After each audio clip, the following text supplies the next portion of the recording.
Your mom is very insecure about her future, a big part of why she behaves the way she behaves. And I feel like this has always been who she is. This is not something new. Okay. Okay, hon.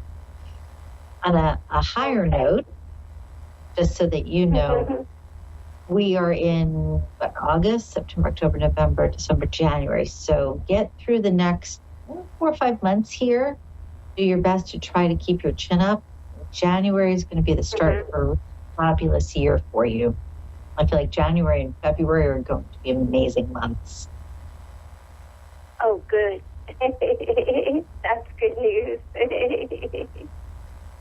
All right, my friend, I wish you well. I truly do. And as I said, you might want to just inquire with someone who has a legal background to give you some insight. Maybe even look online. Sometimes you have attorneys that will offer assistance for a smaller fee than if you were to come into their office to just pick their brain. Yes. Okay. Thank you so much. You're very welcome. Have a great night. Okay. You too. Bye-bye. Bye-bye. I know we have somebody else on the line, and forgive me. Jerry, is it? Hi, yes.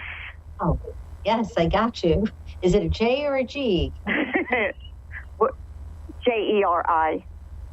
Okay, I was just curious. And is it Geraldine? Yeah. It is Geraldine. No, okay. just Jerry. It's just Jerry. Interesting. Nope, and what is your name? You don't sound like a Howie. No, it's not Howie. It's Hallie, Halley. Okay, that's much better. Much better. Thank you. W. No worries. We're doing really great here on the radio. See, your dog wants to get into the act too. I love it. Yeah, he just started. It's okay. Did you have a specific question you wanted to address? No, I don't. I just wanted to see what I was given. All right, you got it. I'm going to share something that's going to sound funny. I receive information in a myriad of ways. So sometimes it's I hear it, I see it, it's like moving pictures, I smell things, I taste things. I know it sounds really funny. I feel as far as heart palpitations, hearing little ringing in my ears. It just depends on what it is. I got the funniest picture in my mind's eye as soon as we started to talk. And that was of you pushing a shopping cart, like being in the grocery store. And the feeling was abundance. It wasn't like, oh God, I've got to go to the store and get things. It was more a sense of abundance, of being able to just go, I want that, I want that, I want that, I want that, I want that. I get the feeling here that you're going into a really auspicious, a really abundant cycle over the next couple of years. We're in 24, 5, 6. I'm actually going to go up to 27. I'd say between now and March of 2027, you're going to find that a lot of doors open up for you. You're going to find that things that you didn't expect that would happen in your favor do. The biggest part of this, though, to make things happen and to be able to really enjoy is you have to let go of the stuff you've been holding on to. You're really good at holding on to the good and the not so good. Like you've got a really good memory when it comes to if somebody hurt your feelings or if they disturbed you on some level or they made you angry. You have that neatly put in a box along with all of the wonderful good things. Do, if you can, a little forgiveness work, just so that you're able to truly take advantage of this good that I get coming in. Because I'd hate for you to miss. I wish I knew what that was. Okay, so part of it I can tell you, and again, I get this shopping cart picture in my mind, which is kind of neat, is being able to have the things that you want that you haven't been able to get up until this point. Again, this is not just a short cycle of a couple of months. The door is opening. little by little, you're going to start to see things come together. And I'm going to give a silly example, but let's say you wanted to get a new car, just as, a little thing. Right. And you've been saying, well, I have to wait because I have to do this and, because the money goes here. And, it's been more a matter of having to organize and figure out how you're managing when you get something big that's a decent expense. And yet what I'm getting is a sense of we're in August. I'm going to say by September next year, if you want to do big purchases, all you're going to have to do is say, I want to go get that. You will find yourself in a that position. That would be nice.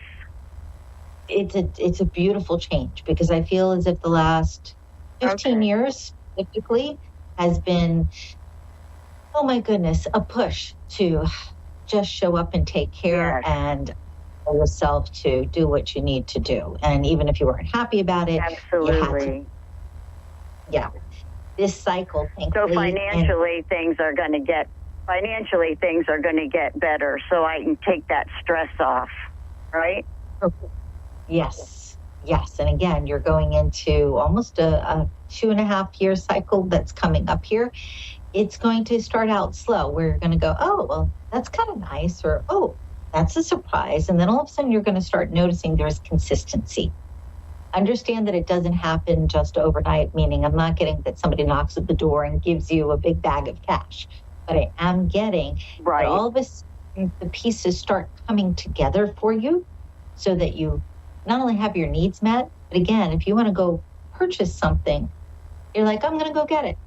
There's no other thought. It's just about the joy of having. Nice. So that's the direction that you're moving in. But as I said, you may want to do a little bit of forgiveness work simply so that you can take advantage of the abundance that's coming in the best way possible. Because whenever we hold on to old gunk, we don't realize it, but it does have an impact on how open we are to good coming in. So you want that door to be wide open for you. Okay, that's number one. That would be nice. Actually, I've been wanting to have my porch redone to be into to be more into like a Florida room, because I'm in South Florida, and right now it's just a screened in mess, and the rain comes in and all that, and I'm actually in the process of getting that done. Beautiful. I haven't started yet, but it's scheduled. Okay, and that may be the very. That is a big plus for me. Yes. And let me finish off here too, because I don't want to lose this. Sinuses, but specifically throat, you want to take care of. You want to make sure that your voice is strong. If you feel as if it's a little irritated, if you feel it's a little raspy, do whatever you can to rest it and nurture and take care of it. The part of this I'm getting to is when you get mad, you don't hold back. So let me just say this. Ask yourself the question, do I need to say anything right now before you speak when you're angry? Because saying it in your head, very different than it coming out of your mouth. Give a little thought, because it comes down to when you lose your patience, that's when it all just goes and spills out. With this as well, I'm thinking in terms of flow, of the energy that is coming to you. You don't want anything to hamper it, anything to get in the way. So just check in with yourself. You know, if you find yourself agitated, just say, okay, do I need to say anything right in this minute? And if you feel in your gut... That's a good point. Okay. If you feel in your gut that it's not necessary, then say, all right, I'll think about it later. Just kind of give yourself permission to let it go for the moment. I'm not saying don't feel the way you feel. I'm not saying change who you are. I'm simply saying make it easier for you to be in the moment. Important. Okay. I want to focus on your porch for a moment, because when you get it completed, I feel like there's going to be more birds around. So you may want to set up a something on the glass or something nearby. Excuse me, more what? I didn't hear what you said. More what around? Birds. B-I-R-D-S, birds. Birds? Oh, birds. Okay. Okay. You may want to love animals. I got that. There's more animals coming overall, but specifically birds. And birds are known to be deliverers of information, whether it's whether it's in mythology or you even look at the Bible. Oftentimes we see, for instance, the dove after the floods. Noah looked to the dove to deliver a relief, right? So they are the bearers of good news. They can be a bad news too, but I feel like in this case, it's going to be for good news. And you want to make the space as open and receptive as possible to the birds that will be showing up. And I feel like you will see some beautiful, beautiful animals. So it won't just be that blue jay or a little finch. You will notice all different color birds starting to show up once the porch is completed. Good. I love them now as it is. And I bought a new bird feeder, one of those that it has a camera on it. And when the bird goes to go eat, the camera picks it up and I can watch and it on my phone and it'll tell me what kind of bird and all about it. Oh, that's wonderful. So it's right in alignment with what's Isn't going that cool? It is. Absolutely. You may need to have more than one camera. Yeah. I'm just saying. Okay. Well, I've got a ton of feeders already, but that's my special one I'll have. Good. I just feel like that's the thing to pay attention to. Okay. Now keep in mind, if you have bird food, you'll also have more squirrels. And that's going to be kind of fun to see who takes the food first, the squirrels or the birds. Have a great time. Yeah, but they get their share too. So I've got so many out there that the squirrels, they have theirs. I love it. I feed them all. Okay, on a totally different note for a moment. I'm sorry? Nope, the phone kind of cuts in and out sometimes. Oh, I'm sorry. I just wanted to say, I keep getting a sense that you should be going on a visit out of town. I don't know if you've scheduled it yet or not, but I feel like it will be very joyful. If you've been putting it off, it's time to say, I'm going to do it. I am. Good. I've been wanting to go on a cruise, on an Alaskan cruise, and I'm going at the end of the month. Oh, fabulous. I'm jealous. Put me in your suitcase. It's one of those things every year I put it off, and this time it's like every year there's an excuse. So this time you just put it on a credit card and let's go. Good. My age is creeping up there every year, so. Like all of us, for sure. But again, just remember, you're stepping into a new cycle here, and all of this good is going to start showing up. And you've already started walking in that direction. You think about it. You've already scheduled the appointment for the porch. You've already set up your trip. There's more to come. I just know that if your focus is more on that good that is coming in the door, you can really take hold of it and really enjoy it. Now, I'm going to ask a funny question. You don't have to answer. However, I will simply say I just get a strong feel. When it comes to romance, I'm going to phrase it differently. I'm not going to ask you. I'm going to make a statement.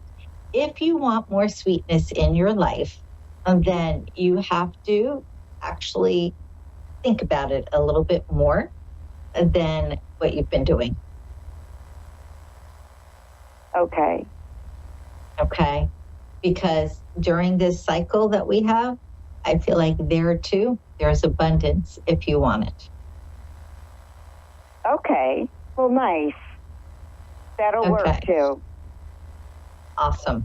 I mentioned the very beginning, I don't know if you caught the very beginning of the show, but I was talking about energy and our vibration and what we put out into the world. And if we are in a happier space, if we are more content, if we are vibrating at a particular frequency, we can attract what we want. By the same token, we can attract what we don't want if we're not mindful of what we're putting out into the world. So as you start to unpack some of the old stuff, don't beat yourself up over anything. Just say to yourself, okay, that was then, this is now. Now I'm choosing to have more fun. Now I'm choosing to have sweetness. Now I'm choosing to smile more. It will make a huge difference at how quick your good comes to you. Well, I'm so excited to hear this because it hasn't been an easy couple of years. So this will be a nice change. It will. It truly will.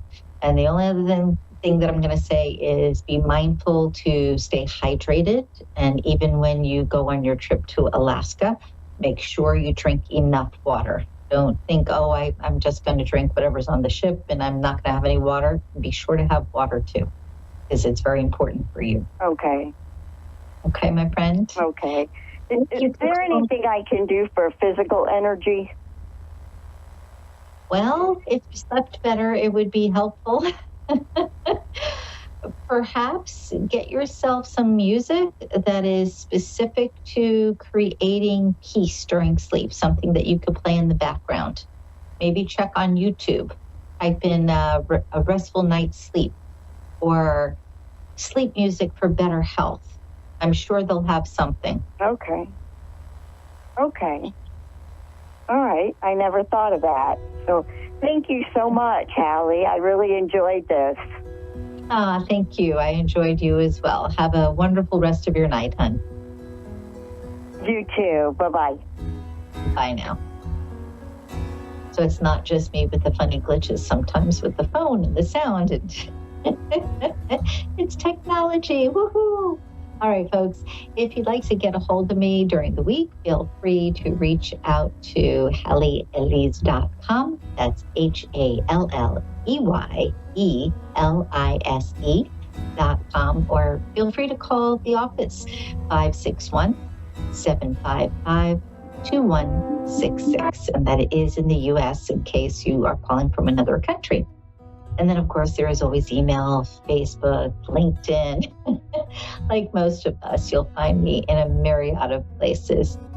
I do hope you were listening a bit about the energy, about what you put out. It's important. Take care.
Psychic Radio, Earth's #1 psychic radio network, and watching Moonstruck TV, enlightening television.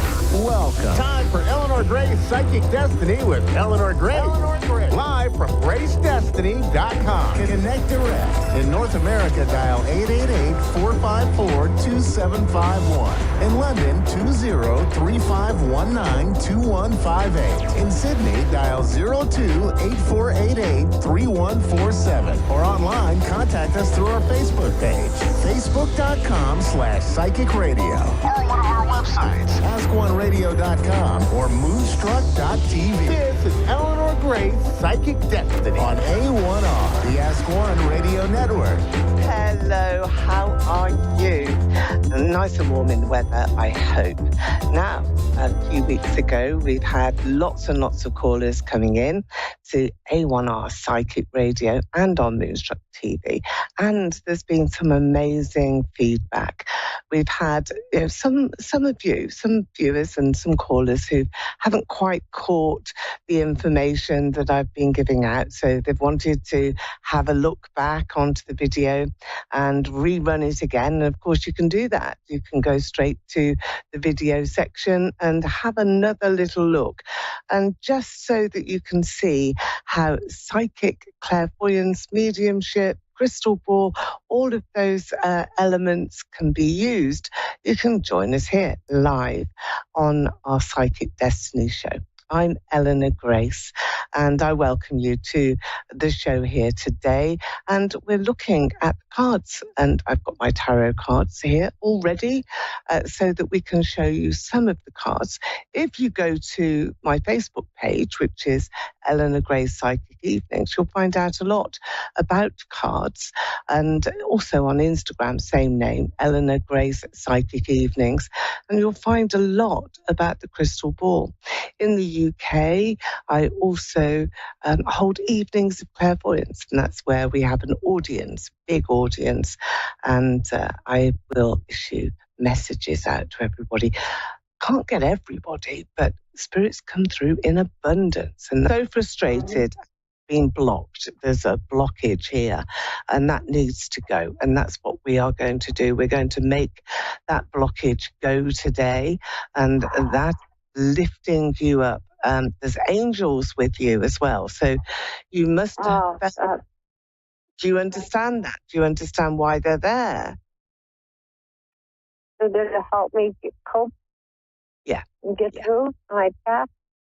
And lifting you up and taking you onto the right pathway.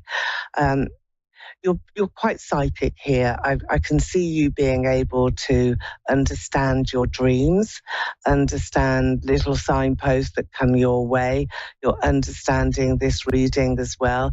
When I say to you, don't be frightened of your life. Don't be frightened of yourself. Don't be frightened of dying. Don't be frightened of anything. This is now a time for you to accept what a great mother you are. Your son has come through. He couldn't speak. He had his trials, but he was so grateful for you being such a wonderful person. I mean, your family is close around you. You also have other ancestors here. Somebody who used to fly a plane. I've got a plane here in your crystal ball, aeroplane, and a uniform, an airman uniform. Do you know who that may be? You don't. If you don't know, okay. My ancestors way back. I don't know. Okay. Well, he's come through in your reading, which is unusual. So maybe ask some of your friends or family members or the neighbour next door. Somebody is gravitating to you. He's in an Air Force uniform and he's flying a plane, pilot. So I'm going to give you that. Maybe for the next caller or, maybe for someone else. But as he is here, in your reading, it's likely to be a piece of information that comes to light in the next day or two, or even a few weeks away. Now, I'm going to give you the initial of D, because I feel that D is a very strong connection to you. And this is coming in with, are you looking at a new job or a new project here? Is that something that you're interested in at all? No. I've been not interested in anything for the last 4 years. I've just been. I know, I can see. But we're going to get you going. We're going to get you moving, and you're going to be delighted, I think, with some of the prospects that are now in view for you, because changes are here and you can't stop those from happening because you're alive. Life is there for you to live, and that's what you are going to do. So some exciting challenges that are here. You're worried about your health, aren't you? I can see that. I can see that, some moments you have where you just don't really feel as though you want to persevere anymore, that, you've had enough. Well, there is a pet, there's an animal that's around you. Do you have a dog or a cat? Is there an animal there? No, I don't like animals. There seems to be an animal that I'm seeing here. I think it's a very, very small... Maybe it's my son's dog who passed away with him. Yeah. Ah, really? Was that a dog, a small dog? Was it a small dog? Oh my God, yes, my mother passed a year after my son. And she had a dog named Lucky, a little dog. Ah, okay. And we had to put him down. We had to put him down after she died because he was Were you in... Okay. So were you in charge of that? Did you take charge of that, having to deal with Lucky? I had to, yes. Yeah, okay. That's why the connection is there with you then. This little dog come running in.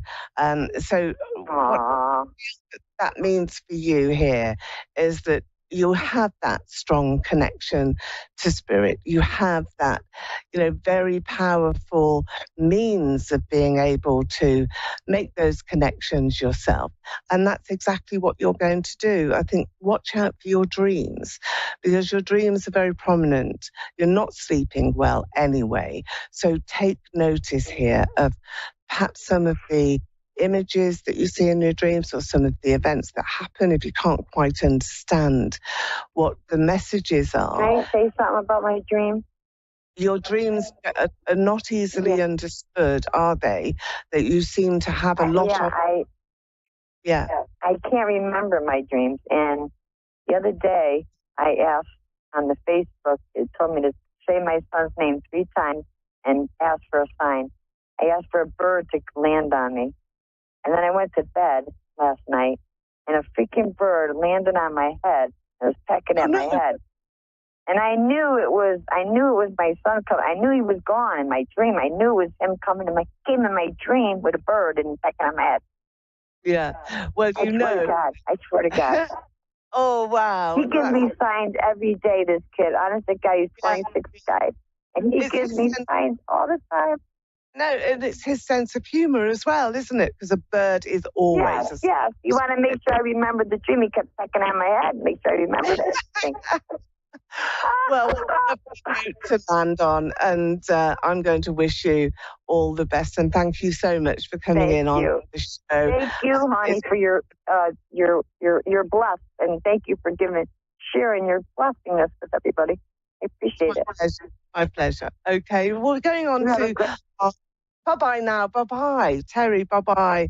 What a lovely lady, and how difficult life has been for her as well. So let's see what we have now for our next. Shamika. Hello, Shamika. Are you ready on the line? Can you hear me? Yes, I am. Hello. Hello, Shamika. Hi there. I'm Eleanor Grace, and I'm speaking to you from London in the United Kingdom, and it's very hot. This is just a quick weather report. We do have to do this at least once during my show because it's awful weather here. So, Shamika, the very first thing that I want to say to you is I'm seeing here lots of cups of coffee and tea and cakes and like everything on a table, all this food, it's like a party celebration. There's something coming up that you want to invite people to and share some time with people. And this is coming up quite soon. Now, do you know about this yet, or am I connecting you to spirit straight away? Because we have this lovely lady here, who I feel is a lady in spirit, and she's showing me all of this lovely celebration, like a birthday party spread. There's all sorts of little treats there, a cake, and lots of different elements that are here. And this is coming up next. I want to give you September. September does seem to be very important time for you, and messages are coming to you as well.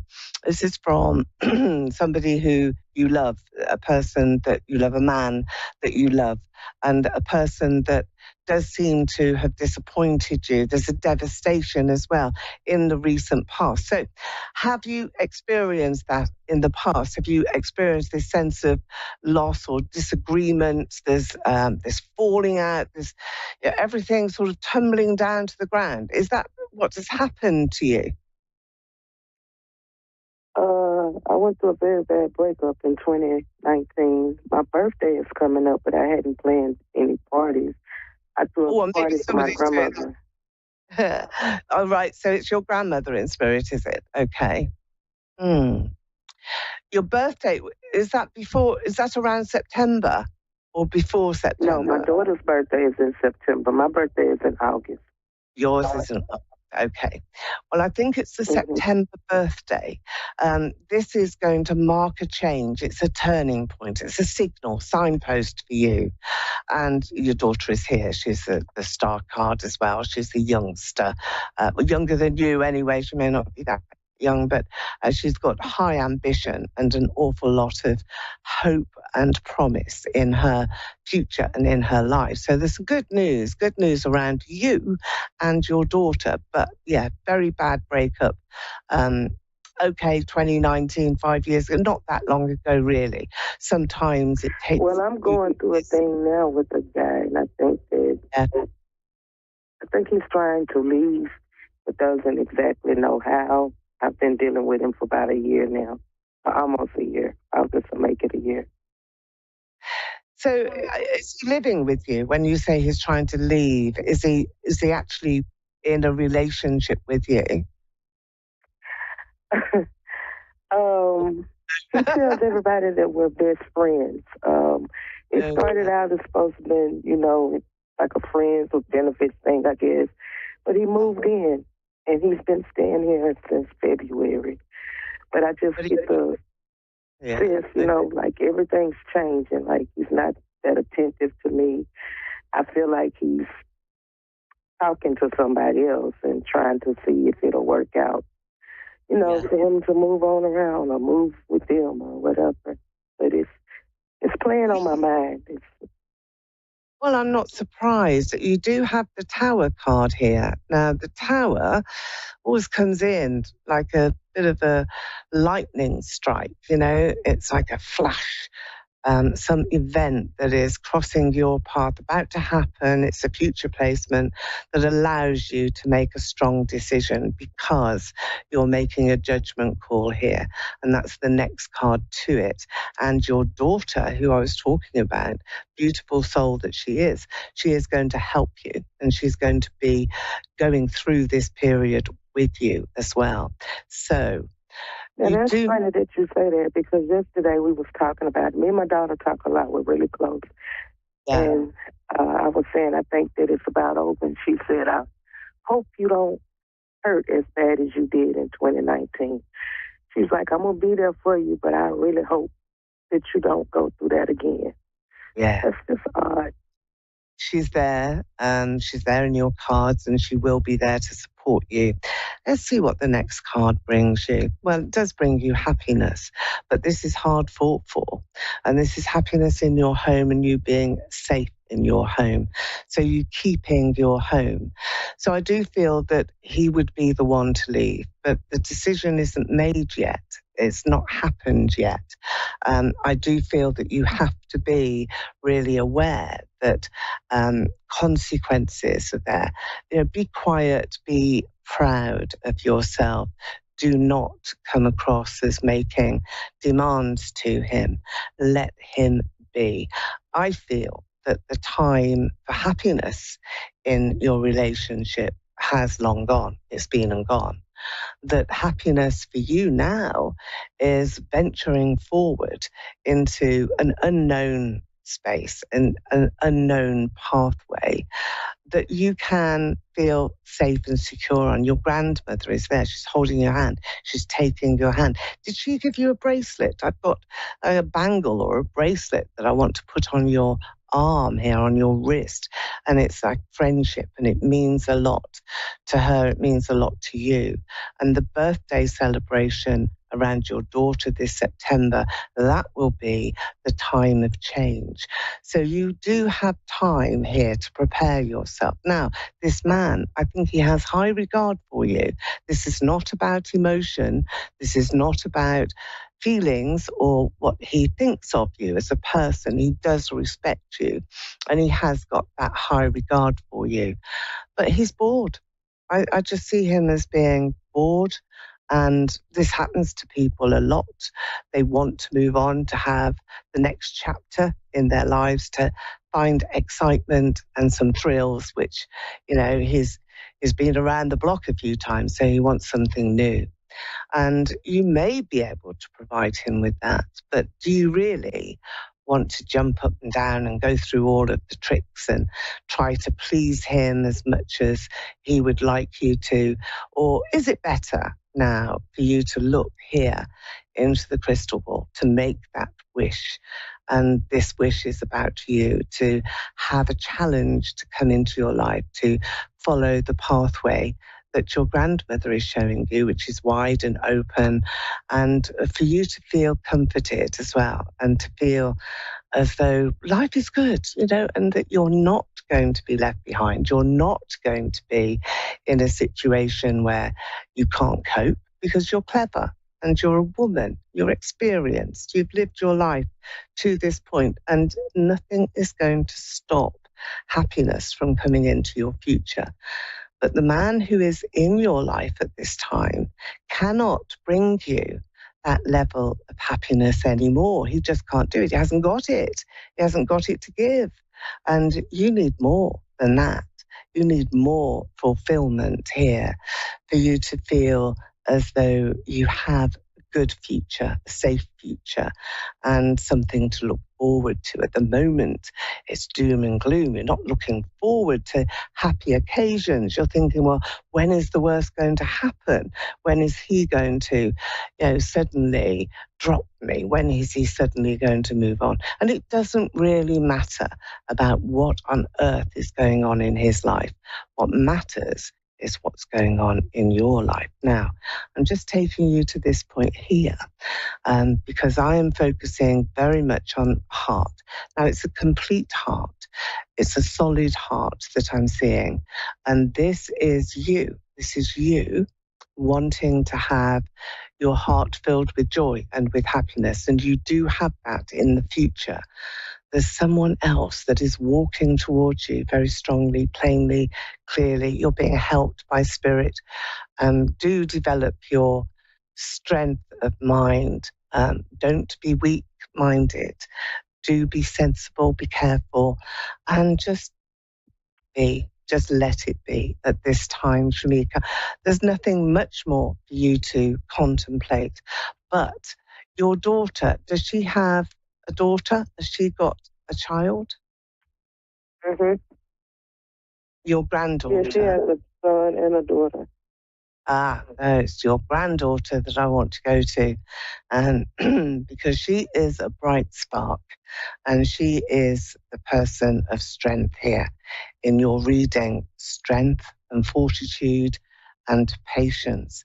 So your granddaughter will be the focus for you to bring you into many, many pleasurable times in the future.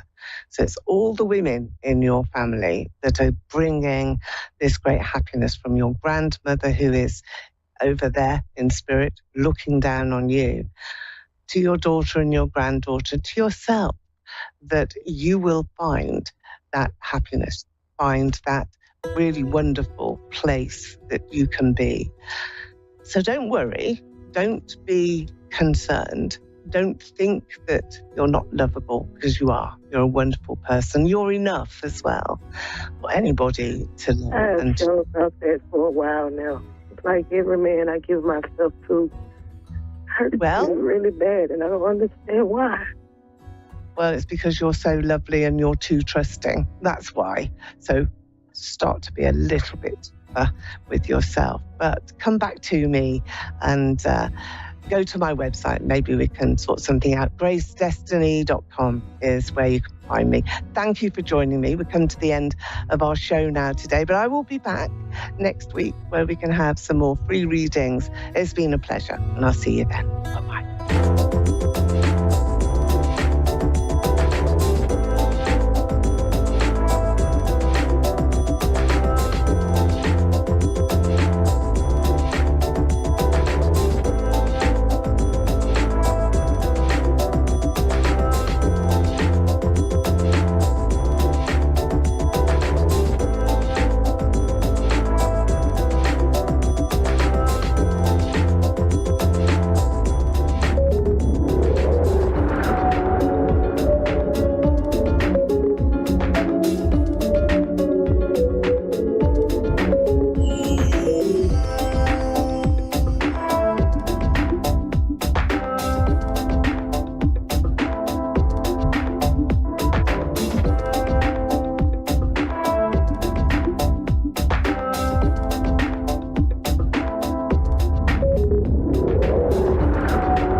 A1R Psychic Radio, Earth's #1 psychic radio network, and watching Moonstruck TV, enlightening television. Welcome. Time for Judith Miller in Spirit with Judith Miller. Judith Miller. Live from Miller-Judith.com/Judith-Miller. Connect direct. In North America, dial 888-454-2751. In London, 20-3519-2158. In Sydney, dial 02-8488-3147. Or online, contact us through our Facebook page, facebook.com/psychic radio. Or one of our websites, askoneradio.com or moonstruck.tv. This is Judith Miller and Spirit on A1R, the Ask One Radio Network. Good evening, everyone. Or good morning, depending where you are in the world. My name is Judith Miller, and I live on the island of Ireland. And I'm a spiritual medium. So I know I'm quite new to the channel, and I wanted to talk about. I love angels. I love angels. I'm very, very drawn to my angels, and I wanted to talk briefly about our angels and how much they can help us. Our angels help us in our everyday life, and we don't always realize it. We have archangels and our guardian angels, and our archangels help us with so many things, but we can ask our angels to help us. Archangel Michael is known as, well, a lot of people know Archangel Michael as the protector. But Archangel Michael has a vast amount of things that he helps us with. We can call upon Archangel Michael to help us if we have financial dealings. We need to worry about our financial affairs. We can invite Archangel Michael to help us if we're going for a job interview, if we're dealing with anything illegal in any way. And Archangel Michael helps us so much in the physical, in our physical everyday lives. Half the time we don't realize that they're at work and behind the scenes. So our archangels also come in forms of animals, and it depends on how we meet them at the time. And Archangel Michael would come in the form of an eagle. So there's quite a lot of archangels, and it would take far too long to go through them. But I do want to say, never be afraid to call your angels forward. Even if you're spiritual, but you're not on your spiritual journey and you haven't made them connections with your spirit team and your angels, they're still there. They can still hear you. They can still help you. Even if you don't hear them, they will find a way to get to know you, to get to give them little signs that they're around. So never be afraid to call upon your angels and guides. We all have angels and guides. We're all psychic. We all have the ability. We all have the ability to progress on to medium. But, you have those tools within you, every single one of us. And sometimes we don't realize how psychic we are. We aren't paying attention. Have you ever thought of a friend or thought of a family member or thought of someone, and very quickly that person is in contact with you? You get that gut feeling, that deja vu. That's to do with our clairs, and we all have them. Some are active and some need some work. It's like going to the gym. I can only speak for myself. It's like going to the gym and trying to exercise muscles that haven't been exercised in a long time. So we have to exercise those clairs. We have to exercise our chakras. Our third eye is part of our clairvoyance, as well as connecting into our intuition and our solar plexus. So practice doing little exercises, bringing your awareness around and opening that awareness a bit more.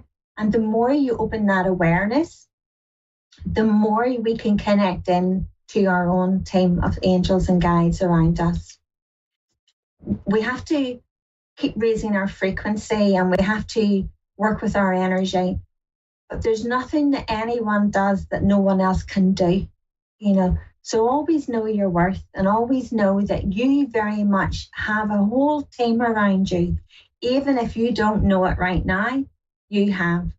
So I come, as I say, from the island of Ireland, and we call it the Emerald Isle. And it's a very, very spiritual, very spiritual island. It's full of the saints and scholars. So, nature has such a beauty to it, but it also talks to us, and it also shows us about our history and our lineage. And I talk about that a lot because it's very, very important. And I do want to say, if my voice changes, guys, it's not me, it's spirit. So I just keep talking on, and if they come forward, they'll come forward to address you all. So guys, a couple of announcements before I get started. I know I chat about my YouTube channel, Judith Miller on the YouTube. I do prophetic news bi-weekly, and it's so interesting, but it's also mind-blowing. Spirit have been giving us, from the very first episode, Spirit has been giving us messages, not just predictions of what is coming within our world. And it's very much about our world, worldwide, what's happening around our world in many ways. But they built it from episode 1, and they've built it up. Now we've episode 9, we're getting ready to do episode 10. And Spirit never cease to amaze me in how much they care for us and how much they try to help us. Sadly, a lot of stuff has come true. And right now, we're really in the thick of it all. And it's very much as Spirit had said, and still continues to say, August is going to be a month around the world. It's a month where so much is going to happen. 2024 is going to be a year no one will forget. Not for good reasons, unfortunately, but at the same time, it's something our world has to go through. And it's something we as humans have to go through in a learning process. We all have to learn by our mistakes. And sadly, some of us don't. But we have to keep our vibrations high. So Spirit very much are kindly reaching out to us. They're guiding us. They're giving us information that's preparing us for our world and what's happening and what's coming up. And they're very much taking us in to the rest of the year. They've been 100% on point. I couldn't fault them. They have been absolutely amazing. So please check it out. It's Prophetic News on YouTube channel, the Judith Miller YouTube channel. There's other guidance and things there to help with parents of spiritual children, to help you with your children. So guys, after I finish here tonight, I'm going on to TikTok. I will be going on to do live mediumship, physical phenomena mediumship on TikTok. And my TikTok is medium1111. I only have one TikTok, guys. I please don't fall for anybody contacting you. It's not me. Okay. Stay safe and protect your details. But you're very welcome to join me on TikTok, 9 p.m. UK time. And I think that's 4 p.m. Eastern time. So, as I say, please come on and join us and maybe have a reading. So, I've got Brittany. So I'd like to bring Brittany from West Virginia. Hi, Brittany. How are you? Hi. Hi, how are you? I'm very well, thank you. How are you? I'm good. Okay. So, Brittany, would you like me to connect to the spirit world and see who would like to come forward or what messages there is for you? Yes, please. Okay. So as I'm talking to you, I'm being told there's a lady coming forward, okay? Okay. And she talks about stomach, okay? And being either she had problems with her stomach or you have problems with your... Oh, I want to say both. Do you have problems with your stomach, Brittany? Well, no, I did, a couple years ago, I had an incident where I was rushed to the hospital. I was bleeding internally through my stomach. Okay. That makes sense though that they've brought in the stomach. That's them trying to link me in. So I'm sorry to hear that, and I hope you're doing much better now. I want to talk also. I am. That's good. I want to talk about the lady's coming forward and she's talking about a car incident. Does somebody have a bit of road rage? Has somebody got a bit of road rage when they're driving against fast drivers? Yes, my husband. Okay. I feel like I want to shout out, watch the road. I want to use stronger language, to be honest, but I can't. I'm on the radio. But I feel very much, do you understand this lady's coming forward? She's very much coming forward as a mother figure. Okay. And please, can I ask month zodiac or condition, please? Okay. And I also want to talk about cancer condition. And I want to talk about the month of June. Okay. And she's just said to me, ribbons and bows. And I feel somebody would have I'm not saying dressmaker as such. I'm not sure if it's like a full dress make. I feel somebody would have done a lot of sewing and stitching and like quite creative. They were quite good with like creative side as in knitting and sewing and making. Like I want to say like hemming clothes. Does that make sense? Yeah, my great grandmother, she made clothes. Okay, because that's what she's showing me. I got dressmaker, but I understand. She's acknowledging a birthday coming up. She's acknowledging, and do you understand? My birthday just passed. Okay. Do you understand there's a milestone? She's talking about a milestone birthday, and I want to bring in the month of September. My sister, she turns 18. Okay, the miles, yeah, perfect. Oh gosh, we think when we turn 18 it's going to be brilliant, and it doesn't change. Sure, it doesn't. To be 18 I again. know. To be 18 again. So, Brittany, do you understand? I'm being shown like ankle socks, and I feel like I want to keep pulling these ankle socks. I feel I want to go back to a childhood memory, and I'm seeing socks down to the ankles, and somebody keeping stopping a child and trying to fix the socks up, but the socks kept always going down. Do you understand what I'm explaining, Brittany? I mean, I'm not really sure what that could be. I used to wear these frilly white socks when I was little, and my grandmother only bought those. Yes. But I feel she always liked to fix them. I feel like somebody always fixed the socks. Okay, because that's what she's showing me, somebody fixing the socks. I have to say there's a lot of qualities in you, Brittany, that are like grandmother.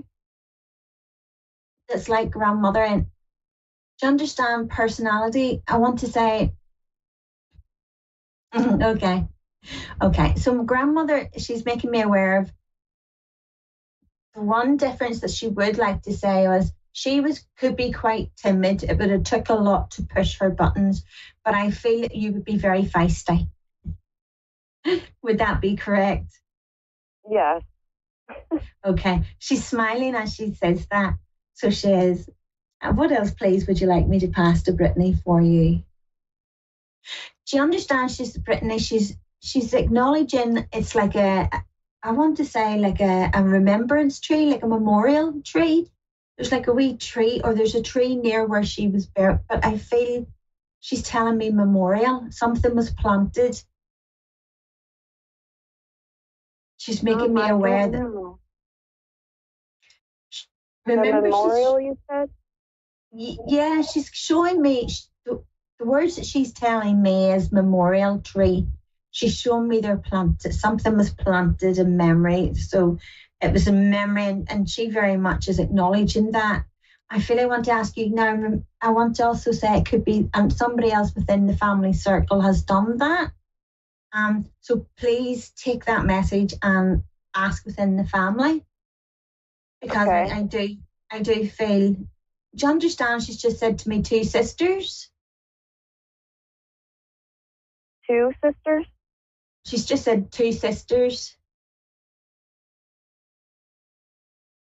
I mean, I do have 2 sisters. Oh, okay. So yeah. So it's just acknowledging your other 2 sisters. Okay. Our loved ones love to tell us little things that we couldn't possibly know, to validate they're around you and to validate who they are. And I have to say, there's a grandfather in spirit with this lady. So there is. Oh. And he's very much, I feel he would have been small, but I want to say braces. I feel like I'm going like this with braces. Okay. And I want. What? Okay. I want to say on Mum's side of the family. Okay. He's coming in on Mum's side of the family. Okay. And I also want to talk, he's showing me a gate, like a swing gate. Is the words he used is swing gate. Okay. And I also want to talk about what about the gate, please? What's the reference, please, when you show me the gate? What's the reference to the gate, please? I wasn't really familiar with my mom's side of the family. Okay. Even if we've never met our loved ones, they know us, Brittany. They know us inside. Yeah, they know us inside and out. They know how we feel. They know what we're going through. They know when they can hear us when we're talking, and they hear us and they give us that guidance still. But I want to say he's bringing forward a veteran. I feel because I want to say, was somebody a pilot within the armed forces, within the family? I'm saying, like, you know what I'm saying? I'm saying, like, my grandfather was in the military, but I'm not exactly sure what he did. Okay, he was a kind of tall, skinny man. Okay, I'll explain what I'm saying. Okay, I'm saying, you know, like the brown kind of leather jackets, like the Air Force and the army, going back in time. I'm saying that kind of jacket, but I'm seeing wings on it, which has drawn me to Air Force. I want to yes, I have to say there's a connection with Air Force and the veterans. So you have two grandfathers in spirit. You have two grandfathers. Okay. You have two grandfathers. And the other grandfather coming forward was very much showing me the bomber, like the leather bomber jacket with the wings. It was his validation of who he was. Please, can we ask what guidance or messages have you got you would like to pass to Brittany, please? What would you like Brittany to tell Brittany, please? Okay. Brittany, I always say I give it as it is. I pass exactly as Spirit said. And he's just said to me, tell her to stop running after everyone. Running after everyone. Go ahead, please. What else would you like me to pass to Brittany? The grandfather with the jacket is making me aware that he travelled. He's seen a good part. He's seen different parts of the world. He's also saying to me, which one, please, Brittany or sister? Okay, I feel one of your sisters likes to travel. Okay, and I want to say, go while young. Does that make sense? Go while young. Okay. Yeah. Yes. See. Yeah, my 18-year-old sister. She said she's moving to Switzerland and traveling when she turns 18. Yeah, he says see the world. He wished he'd have seen it in different circumstances, but he was really grateful that he got to see different parts of the world. It was an experience, he's saying, and he's saying to take that leap of faith and to go, because we never really understand how much we miss out on until we look back. So we don't. Yeah. And do you understand? He's talking about a brother, please. I want to say a brother in spirit. Okay. Yes, I have a brother. Okay. That passed away when he was a baby. Okay, because the brother in spirit is with him. I want to say with them. You've quite a number of family members all coming forward now together. It's very much they are together. And do you understand? I also want to. Okay, I understand. Okay, so they've just made me aware that there's a loved one coming forward that was connected to an ex. Okay, so I'm not sure. And they're making me aware that they wouldn't have really got on the best on the earthly plane, but they're smiling, and they want you to know that they're all together, and they're saying, would you believe? And they're bringing this person. I feel, is this a lady coming? I feel like there's a lady coming forward, and she would be connected to an ex-partner. Okay. Okay. And I feel that lady passed with cancer, a cancerous condition. My father passed away about 3 years ago. I was wondering if you're hearing anything from him. Please, can I ask? Of course, they've just said, I didn't get to finish that. It was like, of course. So I want to say, I feel with Dad, he had heart problems. Yes. Yeah. He's here. He was just letting everybody have their wee say. Everybody wants to chat with you, Brittany. They're all coming forward. Dad is very much here. Would you like to hold his hand? So I'm a physical medium, and I help loved ones physically reconnect as well as receive those messages. And I have time, so I would really like to see if I could help you reconnect with Dad and hold his hand. Okay, yeah. Okay. So we all have a different energy around us, okay, Brittany?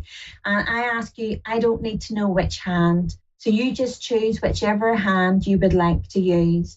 Relax it and just put it and rest it in your lap, okay?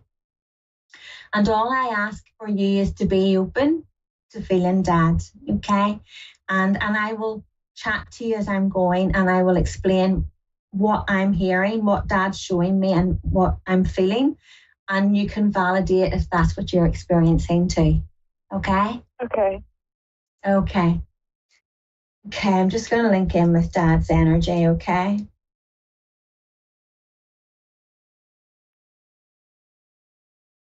Okay. So our loved ones very much want us to know that they can still physically interact with us, as well as evidentially communicate. Okay, Dad, let's hold Brittany's hand.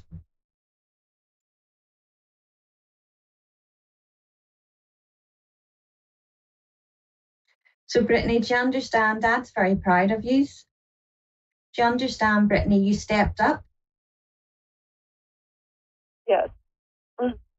Dad's acknowledging how well you stepped up. He's very proud. Things changed very quickly for you. You had to take on a role and a position that was quite hard, but you made him very proud.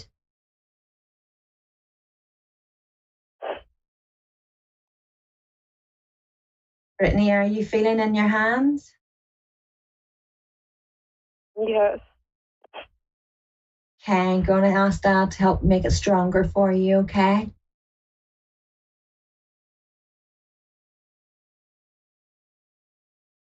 Brittany, have you talked about moving yourself?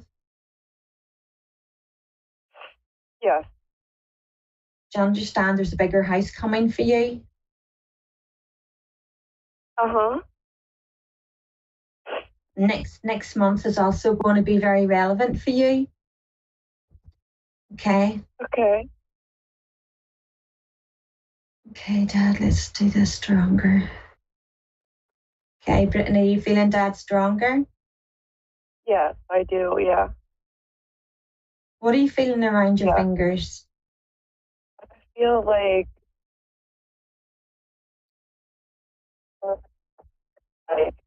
it not really kind of, but like it's weird. I can't explain it. It's like a pressure. Yeah. Like it's because he's showing me he's talking. Show me your fingers, and he's putting pressure on your fingers. Okay. Do you understand? Your fingers are trying to go upwards, like as if they're trying to close, as if they're wanting to close your hand. Do you understand what I'm explaining? Yes. Uh-huh. Yeah. Okay, you just relax and let Dad close your hand. Okay. I have to tell you, the break that you keep putting off because you think there's just too much to do and there's too many people need you. you have to take that break. You deserve that break. And Dad is saying, take that break. It's very much needed and you very much deserve it. Okay?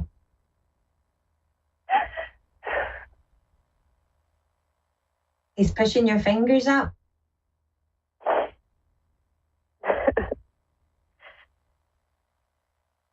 He says, I'm here. I'm still here. I've never left. He loves you very much. It's important you know how precious so you many are. things I would like to ask him. Like, I feel like I don't know if I should change my career path. I don't know if we should do, like, move into a bigger house. You're going to move into a bigger house. You're going to move into a bigger house. Today, it was very much he wanted that reconnection, to hold you once again and to let you see that he's with you in a different way, but he's still with you. You know, I do You're very welcome. I do private readings, Brittany, and you're very welcome to contact me for a private reading where you're not, you know, because sometimes we would like to spend time with our loved ones, but today was very much, you needed to feel him. You needed to feel him. And what's most important is that you can feel his love and that you know he loves you. Never doubt that he's around, because he's always around you.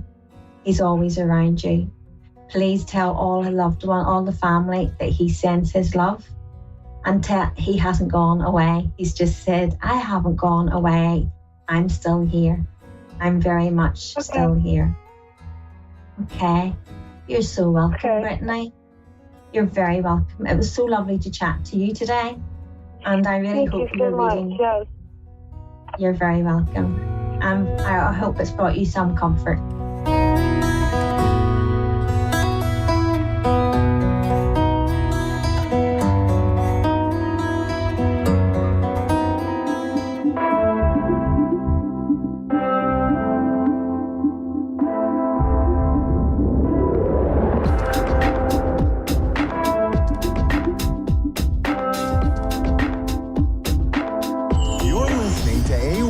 Psychic Radio, Earth's #1 psychic radio network, and watching Moonstruck TV, enlightening television. Welcome. Time for the mini medium with Stephanie Cowan. Live from tarotwithsteph.net. Connect direct. In North America, dial 888-454-2751. In London, 20-3519-2158. In Sydney, dial 02-8488-3147. Or online, contact us through our Facebook page, facebook.com/psychic radio. Or one of our websites, askoneradio.com or moonstruck.tv. This is the mini medium on A1R, the Ask One Radio Network. Happy Hump Day. Happy Wednesday. I'm your mini medium on the A1R Psychic Radio and the beautiful Moonstruck TV. I am sitting here trying to get myself centered and ready and focused, because today's been a bit of just some crazy energy. So hopefully tonight we'll be able to feel that energy, but maybe not so chaotic and not so crazy. So already having some things going on with electronics and phones and whatnot. So I think we're getting pretty close to that full moon. So that can very well be the case. But anyhow, it's so fun to be here today, and just kind of can't wait to see what tonight brings as usual. So lots of interesting readings I've had for the last week or so, even so much so that there's some reason that the veil between us and our spiritual world is very thin right now. So messages from your loved ones in spirit have been really just amazing and so validating for my clients. So I'm hoping that today we get that beautiful same energy. And I also, for those who maybe also follow me on my Facebook page or on my YouTube, last week, I was finally able to get my YouTube channel working and figured out how to stream to from YouTube to my Facebook. So tonight I'm going to be doing the same. And so at 8 p.m. Mountain Time, I will be streaming from my YouTube, which is Mini Medium 75. And but also that will go to Facebook. So if you would rather hop on through Facebook, which is just Mini Medium, I would love to see you guys on and just share these beautiful messages and do some free readings for a couple hours and see where it goes for sure. But we're going to start out with the affirmation. So I haven't had my affirmation cards for a little bit. And I thought, I need to pull these out. And I love these just because the affirmation is really, ultimately, it's a promise to yourself. You're going to affirm that whatever this card says, that it is going to fit into your life and you're going to make it happen, right? So kind of like a manifestation, but more or less just a statement. So as some of you may know, the numbers are very important to me in readings, and I'll get numbers throughout the day, which really will connect with either loved ones in spirit, giving me numbers of validation of who they are or who they're about to connect with, whether on my podcast or on my Facebook Lives on Wednesday nights or other readings that I do as they come in person or Zoom or what may be. And so today, it's been a very interesting group of numbers, but I noticed the common number between all of them is the number 9. Now, I know 9 is going to be pretty broad, and I feel like we all connect to that number. September, the 9th of a month, is the age of 9 years ago. So I know that one's going to be what I call a vanilla, validation. So I asked for this soul who I have felt. I've had a beautiful spirit with me today, as I always do on Wednesdays. So Tuesday nights, I'll have these crazy dreams, and then Wednesday, they'll come through and validate even more. And so with the 9, I got the number 36. Now that's a little bit more, narrowed down, more specific. So for me, that number is going to be the age of 36, March 6, where 3 and 6 come in. It could be someone born in 1936. So I'll throw those numbers out there and we'll see if that connects with any of the callers tonight, and or with anyone that happens to hop on to my Facebook or my YouTube tonight for the free readings. I can talk. So let's pull. I'm going to pull the number 9 card. I don't think that we want to try to count to 36 tonight. We'll end up being here a lot longer, and I want to get to the callers tonight. So, all right, my friends. So the affirmation for the week, and this is for everybody, and I hope that this will, resonate, and I hope that it will help you to get through your week and just kind of, apply this to your journey, if you will. So the affirmation, I love this. It says, I am valuable. Many people are thankful for my presence in their lives.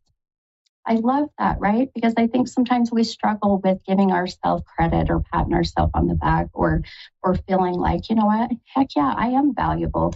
And, people actually do love having me around, right? And they're thankful for my presence. So I hope that you can apply that to your life, to your journey, and find that confidence that you are loved, you are valued, you are needed. And you'll be amazed, my friends, at how that energy will be infectious and people around you will absorb that energy.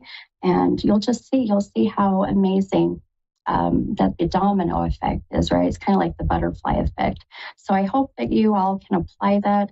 We're kind of we're in a very interesting time right now with things going on out in the world. And I'll tell you, I'm a firm believer of all the energy you put out in the universe, it comes right back. And this year, my friends, we're in a karmic year, so it's coming back tenfold. So if you put out that beautiful, good, positive energy as best as you can, well, then the universe, she's going to pay it right back to you, and it's going to come back twice as much. So try to keep things as positive and with love and light that you can. The human side messes up, right? Our human side has its human side, but all you need to do is just be mindful of it, and then kind of stop for a moment and go, oh, wait, oh yeah, this is what the mini medium was talking about. And now I'm going to change that mindset and put out that good vibrational energy. So just some kind of advice, because I know that right now things are a little kind of crazy out in the world, right? But it's all right. We're going to be just fine, and we're going to put out all that good energy, right? But okay, all right. That said, I have my first caller, and I saw from California. I did miss the name. Robin. Hi, Robin. This is Mini Medium. Hi. How can I help you? Hello. How are you, my friend? I'm good. How are you? Doing good. Good. How can I help you tonight? Just a general reading would be nice. Okay, sure. I'm going to use some cards to just see if we need some maybe a little bit of guidance, or at least some validation of what we're picking up on. And let's see here. All right, I'm going to just pull a couple cards for you really quick. Now, when I do general readings, what I do is I really just listen to my guides, ask my guides to work with your guides, and to, hopefully lead us to what's going on in your life and what primarily is sitting right up front with your energy. So general can be very, I always say it's kind of we'll just see what comes up type of thing. It's usually whatever I feel it pops up right away. So just a couple things looking at your cards, my friend. I did pull just two for you, but let me ask you, just again, you probably heard me earlier before we hopped on. Do you resonate, or do you connect with the number 9 or the number 36?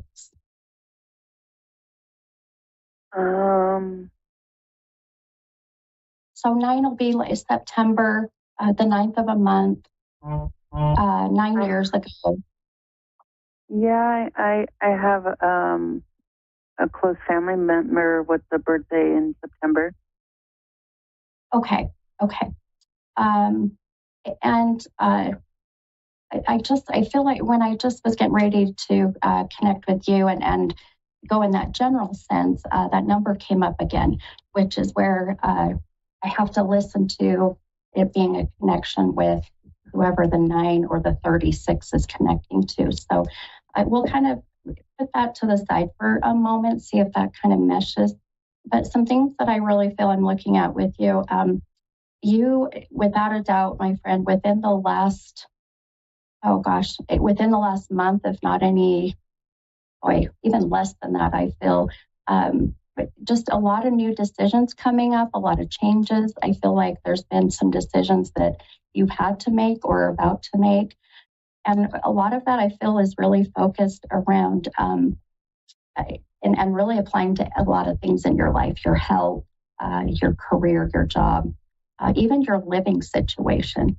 Did you just move, or are you moving? No. Okay. So I would just say be mindful of that. Here's why, because I do feel there's a sense of you needing to make a change of making some decisions when it comes to your home dynamics.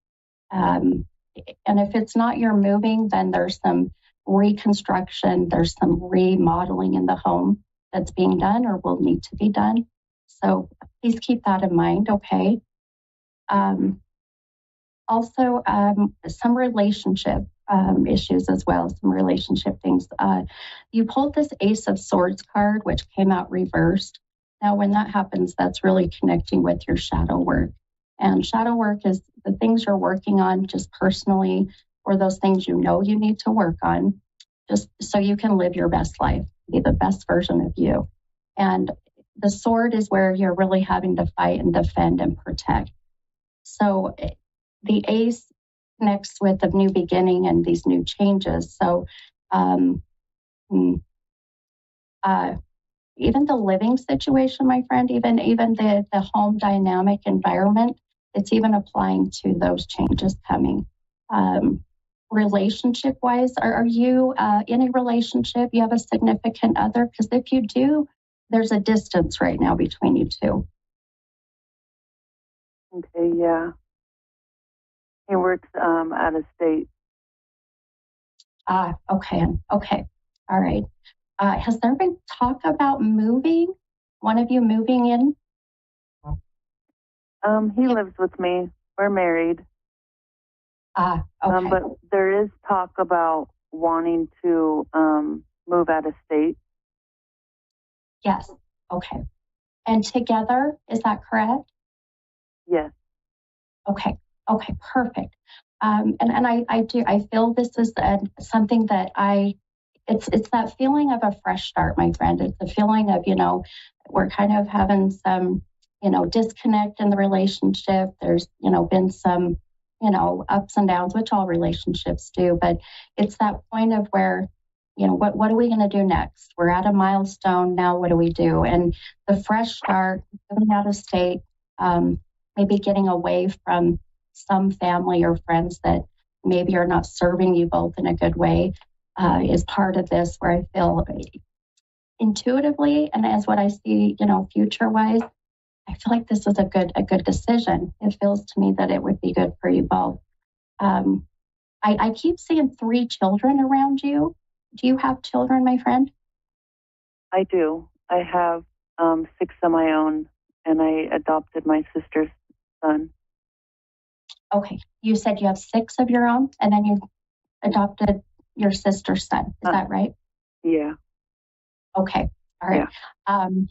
I want to show something really quick, and you can go back and watch this on YouTube, on Moonstruck TV, or on the Facebook page. But one of your cards that you pulled, I'm all about numbers too, by the way, I'm going to show it on camera, is this 7 of Cups. And the 7 really is connecting to your children, where you got 7, the 6 of your own, and the 1.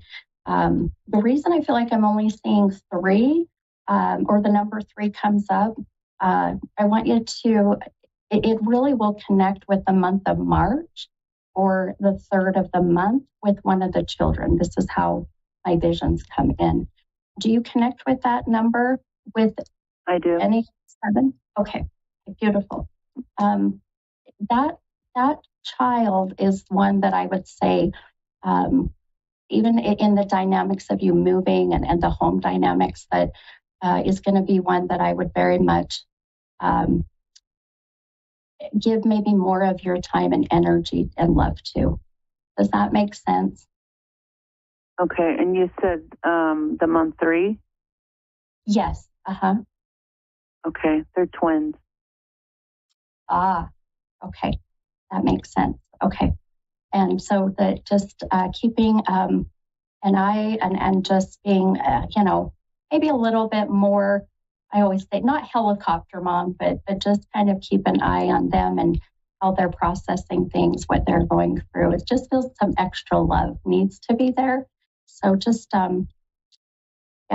just keep that in mind, okay? Okay. I'll tell you some, things I see with, the move and, relationships and all of this. You have a great connection with your significant other. I just feel it's time for some change. Okay. I feel it too. Yeah, absolutely. And one thing we were really just talking last night about a change. I was talking to my husband about change in my career, that I wanted to do something different. Yeah, exactly. Yeah. And all of these beautiful changes, it is your soul going, all right, it's time. It's time. And there's no coincidences in life when you get that little itch. So listen to the intuition. It never will ever, lead you or steer you wrong. Okay. Okay.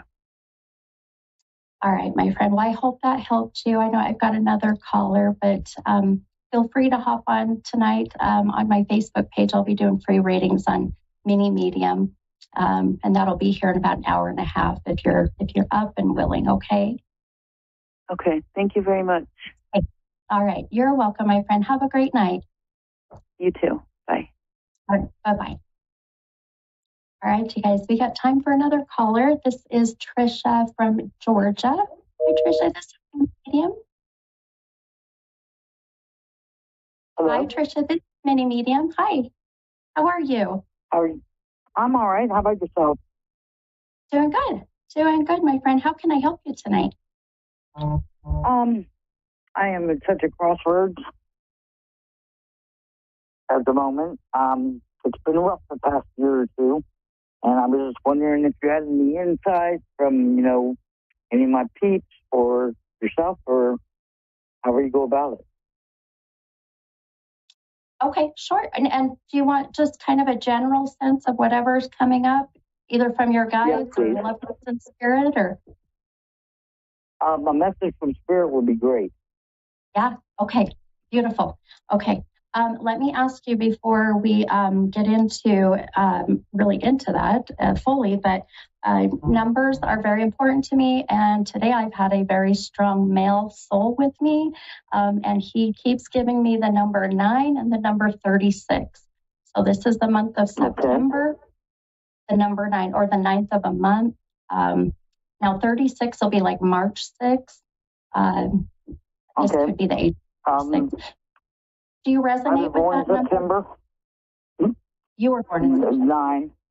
9. 36, not so much, but definitely 9. Yeah. Okay, beautiful. Okay, so being that this would be, one of your loved ones in spirit, being a male, for one, validating your birth month, first and foremost. Keep that 36 in mind too, please, because I feel like he's bringing that up even stronger again. Not that we have to figure it out, but March 6th, or the age of 36. Now, this can't be someone born in 1936. How about 63? My brother passed and he was 63. Yes.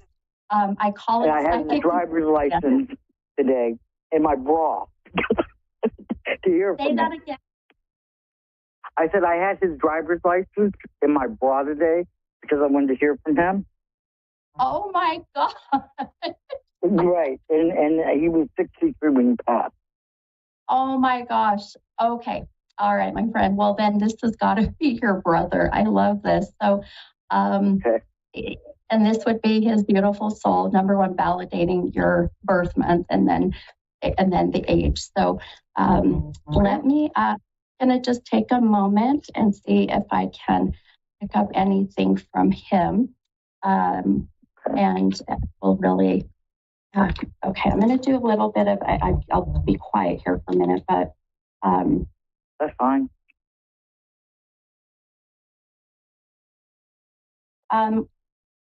Immediately what he is giving me, I just got a very strong impact to my chest, but then it went to my head. Do you, without giving me too much information, do you understand what the way? Bad accident. Yeah, he was in a really bad accident years ago, and he got like a 17-inch gouge in his head. Gotcha. Okay. And this was before his passing, correct? Oh, absolutely. Yeah. Okay. So this would be his way of just validating this is him, but unfortunately what he went through. But there is a sense of him also. I know that you, hoping for him to come through, hoping for him to be here, which you've done a lot of the work for me, which is great with manifesting and putting the driver's license in your bra. I love that. I have never in 28 years, my friend, ever heard that. I think that is awesome. But you put him close to your heart, right? You put him right close to that heart chakra. So, and I really feel that your brother is very, very close to you, very protective of you. There was some unfinished business, and still is. He says that he's working on that, but he says you need to know that he's okay with Dad now. Do you understand that? Okay. Sure. Yeah. Okay. Good. Good. Good. Okay. He is very. He uses your senses to let you know he is there, and I can smell either this is cigarette smoke or this is pot smoke, my friend. I mean, he didn't smoke weed, but he definitely smoked cigarettes. Okay. Perfect. Okay. So pay attention if you're somewhere and you're smelling that smoke, that very well this could be his way of letting you know he's there. Okay. He's wanting to mention the new baby that just came in. He's shown me the new baby, or someone just announced pregnancy. No, but my niece has a 1-year-old, soon to be 2-year-old, and I'm living there now. Oh, okay. And you're living with them? Yeah, I'm living, so she was 1 when I got here, so that's a new baby. Gotcha. Okay. So his way of just validating that he's with you and he sees, what you're doing through life. He does say that he's showing me that you have got to get into have your like a stress test done, my friend. So the heart, the blood pressure. He's a bit worried about that. He says he's struggling. I'm not, but I'm going to the doctor at the 24th. Oh, okay, perfect. Okay. And are they going to be kind of doing that kind of check for you? I don't know. Okay. It's just my general doctor, but we'll see. Oh, okay. Okay, fair enough. So I would say he's, wanting you to mention this if it's not mentioned in your appointment, okay? Okay.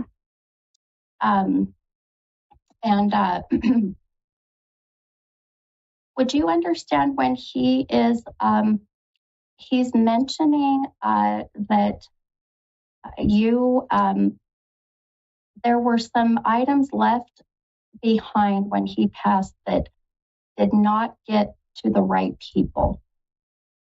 Yeah. Okay. He says it's okay. He doesn't want you to be upset or put too much more energy into this, anger, whatever may be. But he sees this and knows that things will work out the way they're supposed to, if you will. So just kind of just sit back and let it write itself out, per se. Okay. I've got about a minute and a half, but I want to see what else he's given me. He definitely is a very fun energy and is very talkative, my friend. So he's got a lot. He's got a lot to say. But I think really his biggest message for coming through for you is the health, and to watch your health, because he is a little concerned about your heart, your lungs, the blood pressure,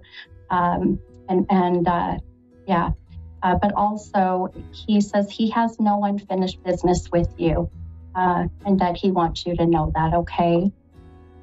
Okay. All right, my friend. Well, I hope this gave you some peace, and look at you. You manifested your beautiful brother coming in, and I hope this gave you some comfort. It did, and thank you for all of your wisdom and help. You're so welcome, my friend. It's my pleasure. You have a beautiful night, okay? You too. Thank you. Okay, you're welcome. Bye-bye. All right, my friends, that's a wrap. That's another great episode of the Mini Medium, and I will see you guys next week, Wednesday. Have a great night. Bye, guys.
A1R Psychic Radio, Earth's #1 psychic radio network, and watching Moonstruck TV, Enlightening Television. Welcome. Time for Bernice Bisson's Psychic Media. Bernice Bisson. Live from BerniceBissonPsychic.com. Connect direct. In North America, dial 888-454-2751. In London, 20-3519-2158. In Sydney, dial 02-8488-3147. Or online, contact us through our Facebook page, facebook.com/Psychic Radio. Or one of our websites, AskOneRadio.com or Moonstruck.tv. This is Bernice Bisson Psychic Media on A1R, the Ask One Radio Network. Welcome. It's Psychic Tuesday. I'm your guide, Bernice Bisson. We're going to start at the top with the astrology of the week for each sign. And we're going to start with our Aries Sun, Moon, Rising, our Aries. And we get exhaustion. We get trying to tune out, trying to, maybe you need a vacation, maybe you need a break, maybe it's time to step back, reorganize yourself over the next 10 days, 7 to 10 days. And because as you move forward into the fall, things are going to speed up, particularly when you get to late September into Libra time. Things are going to speed up for you. But until then, this could be a time of vision boards, visioning, trying to figure out the goals, your direction, and pulling back. And part of this is we have a number of planets retrograde. And, you know, everyone talks about Mercury retrograde, but it's more than that. We've got 4. When Saturn goes retrograde in September, we'll have this 4 bodies plus an asteroid, making us go over old wounds, Chiron. We've got Mercury around old communications. We've got Pluto closing the door on power struggles. We've got Saturn around structures and going back over old structures in our life and what works and what doesn't. And then we've got Pisces, in Neptune and Pisces, which is around disillusionment. You know, it's about the fog. And maybe there's some endings and clearings for all of us in different parts of our life. And for you, Aries, this is a time to really kind of pull back and reflect, okay? And reflect. And come up with new plans for the future. Ones that feel you can carry them forward and that you'll feel like you'll have success as opposed to feel like you're obligated to them. The next thing that comes up, we're going to get into Taurus, Sun, Moon, Rising. Again, you can watch one or all 3 for a full message, all 3, your sun, your moon, or your rising. Your sun is your divine masculine, your moon is your divine feminine, and your ascendant is how you drive the bus forward with everyone in it. And so if you are a Taurus, sun, moon, or rising, the message for the next 7 to 10 days is pliability, flexibility, complacency, impressionability, really being really mindful, because Uranus is at play and it's in your sign and it's squaring a few planets. And we have to be really, it's about getting approval, seeking approval, wanting approval. Things come out of the blue around approvals. And it could also be approvals for you stepping back, getting flexibility, maybe some time off. Maybe you're getting approved for a leave. There could be things around this where you're able to stabilize yourself in some way. But it's going to require you to bend a little, be a little flexible, compromise, negotiation as well. Okay, Taurus. Sun, Moon, Rising, we got Geminis. Boy, you've got Jupiter and Mars both in your sign, aggressive expanding out of things for you guys. And this could be your social life, your identity, opportunities, you could be really excited. You could be really looking forward to. And as these planets go retrograde for the next few weeks, this could be around, don't let small setbacks make you think you lost the war. You didn't. I feel like it's just sometimes we have to step back to regroup to see where we're going to push our energy forward. I feel like you're going to realize in anything that's come at you, you have the advantage. You could wind up seeing that and using that to move yourself forward. Gemini's around. Maybe people withheld opportunities. Maybe you were withheld funds. Maybe you were withheld or are feeling impatient about stuff even since your birth date, well, you're going to find those small setbacks are going to help you as you move forward, and particularly over the next 7 to 10 days. News that comes in, things that you're going to go over from the past that could be news to you and will help you make a better decision as you go forward. Then I go into Cancerian, Sun, Moon, Rising, little Cancers, and your effort, your enthusiasm, your kindness to strangers, actions you take, ceremonies you go to, could be really profound and very spiritual and very gratifying. And you could find a lot of gratitude and a lot of self-realization, self-actualizations, little crabs. You could find that you could figure out, hey, I really like this, or hey, I really don't like this. But any effort and anything you do in an eager and loving and kind way is going to come back to you in good ways.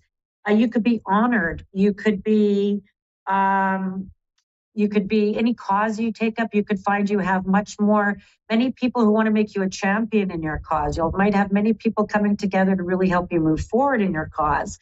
That your past kindnesses could come back to haunt you, where they're like, hey, let me help you now, And just remember, little Cancerians, you need to accept help once in a while as well, right? Okay, then we got Leo, Sun, Moon, Rising, my little Leos.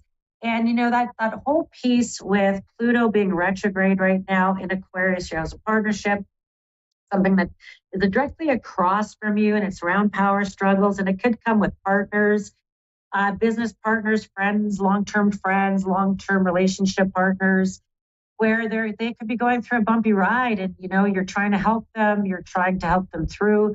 You could be the helper in so many things, and in some way, maybe don't ignore your needs, don't ignore what's good for you, what your agenda might be, or what your intentions are. But there could be a lot of demands from those around you that you feel obligated to fulfilling. So just know that, and that I feel like, don't let imposter syndrome get to you. I don't know that you can meet everyone's needs. Focus on what's making you very happy, because I actually feel like anything that you put forward that's authentically yours, you're going to shine like a diamond this next 10 days, little Leos. Virgo, Sun, Moon, Rising. Boy, we've got Mercury RX, and we've got a retrograde, and we've got Venus in your sign. And, a couple things. It's like really planting, your staff, really planting your work. Something that you're doing is going to lead you to bigger opportunities, mentorship, management, development, things that you're putting forward around your work efforts might have felt thankless and like it was just so demanding. And it does feel demanding, Virgo. There feels like there's lots of demands. And there's going to be, because in your house of partnership, you've got Saturn ruling structures, and you've got Neptune ruling the illusion, that you can work smarter, not harder. You don't have to put in all those hours. You can do this in a smarter way. And I feel like you're going to be able to make suggestions to bosses, people in your life around that. And there's going to be something around having to work something out with relationships, Virgo. You might have to work out things with partners, people from the past, people that you wanted to work out with. So just remember that. Don't be too firm, or don't be too stuck in your ways. Be flexible. Be flexible with people, and know that the structures are about to go retrograde. So going over old things could be a good piece for you. And then we've got Libra, Sun, Moon, Rising. Your birthday's coming up as a big reset for you guys, and it's going to be a brilliant reset. I feel like you can get some wish fulfillment. There could be things you've been hoping for to manifest, wanting to manifest. I think your birthday coming with your new moon will be a huge reset for you in that. There's gain, things you can add. There's a real maturity you're feeling in relationships, or things have gone to another level, which you always like, that you can recommit to people, recommit to your fitness goals, recommit to your financial goals, and they're going to work for you really well, Libra. And you're going to feel like there's a bit of a repletion. So this next 4 weeks or so, you could have some rest, recuperation, rejuvenation to relaunch into your fabulous self with your birthday. That feels pretty good. All right. And then I've got Scorpio, sun, moon, risings, and lots of emotions, lots of giving grace to people, lots of, being a remedy for people. Maybe you're little Scorpios, maybe you're able to be the therapist in perfect timing. You're able to help counsel your friends, coworkers, people around you, people coming to you for your advice and your knowledge and really appreciating you for any efforts you've put in and being able to manage some strong emotions right now and in more healthier ways or more better developed ways than maybe in the past, more mature ways than in the past. And you're feeling kind of like the old emotions that have ruled you maybe aren't going to do the same old trick like they used to. And you could find yourself in deep thoughts. You can find yourself in creative ways. Lots of good stuff going on there for you. Okay. Then we've got Capricorns, Sagittarian, sun, moon, rising. It's about your work, your money, your finances, making decisions, making choices, the next 7 to 10 days, realizing maybe a life calling, a career calling, a life path, something that you're really wanting to follow. It feels really good. You might make a decision about where you have been working. You could feel like, I need a change. I need something to change here. And I feel like you have some new opportunities brewing up, particularly starting this fall and going into the new year. So there's some really good stuff around your cash flow. And there's lots of commitments that you're making to people, employers, and where you live. Good stuff there. Renovations even would fall into that. And then we've got Capricorn, sun, moon, rising. Capricorns, you need nourishment. You need to welcome change. You need to consolidate finances, consolidate your resources, consolidate things that are practical in your life. Resources are going to be things that you're going to review. Really, even the next 7-10 days, really coming to terms of, what's in front of me this fall? Oh, what do I have to pay? Oh, what am I obligated to? Updating my calendar. And really, you might take on the hardest parts first. You could take on the more difficult things first and kind of go, I really got to focus on really getting my finances in order before the end of the year. So there's something really that you're going to try to do before the end of the year that you're going to try to get really, because you have a reawakened commitment to things in your life, the day-to-day routines. And there's something really big for you there. And committing to day-to-day routines and making a plan and coming up with some strategies is going to pay off for you in a big way. Aquarian, sun, moon, rising. Boy, it's all about going back over old things that stole your power, places you've made concessions, places you've made decisions on a whim. I feel like you're going to really start to take your power back from people, places, or events that have maybe you devalued your power, didn't listen to you before. Your opinion doesn't matter. You're going to really feel that. You're going to feel your power coming in ways that you're going to be able to be really expressive with it. You can be artistically, you can be communicating. I feel like you're going to be really become involved more in your community and your environment and feel a more sense of belonging. And it could be opportunities that certainly show up over the next 7, 10 days that bring you there over the next year. Pisces, sun, moon, rising. Boy, Pisces, you got Neptune retrograde, you got Saturn about to go retrograde. Coming and going. Are we coming? Are we going? This is going to be a time to really look at your knowledge base, what you know, what you believe, where those changes are. Are you challenging something that you used to believe? Are you feeling like you're being more forgiving to yourself about old beliefs and really coming to a place of an awakening for yourself and taking pride in how much you've evolved and changed and learned and spiritually grew. And as you're going over this next 2 or 3 months with these retrograde planets, you're able to kind of go over old belief systems and that. And as you reemerge as a new butterfly with your birthday in February going into March, you're going to feel just like renewed, and that you do have a series of eclipses coming, which are going to really change relationships and structures of relationships around you. So you are seeing the truth of a few things right now that could be enlightening. Now, let's get into it. I've got my first caller. Now, first of all, you can find me at bernicebesonpsychic.com. And I've got Debbie in Niagara Falls. Debbie. Hi. How are you? Hello, my beautiful. I am absolutely fantastic. And my name is Bernice Bisson. And I'm here to be of service to you. How can I be of service to you today in your reading? I would really like a reading on love. I want to know if I'm going to spend the rest of my life alone. Oh boy, let's not. Okay, we're not. First of all, we're going to say I invite in loving relationships that meet my highest good and my highest order, and I'm always open and willing to accept opportunities and offers that are always in my good and best order. That's where we're going to start, my beautiful Debbie. What is the day and month of your birthday? Actually, it's August 30th. Virgo. It's all about your love life. Let's work with your birthday a little bit. Okay? I'm sorry? And so let's work with your birthday. So August 30th. You said August 30th. So together is 11, 8 and 3. Why is that important? That's your karma number.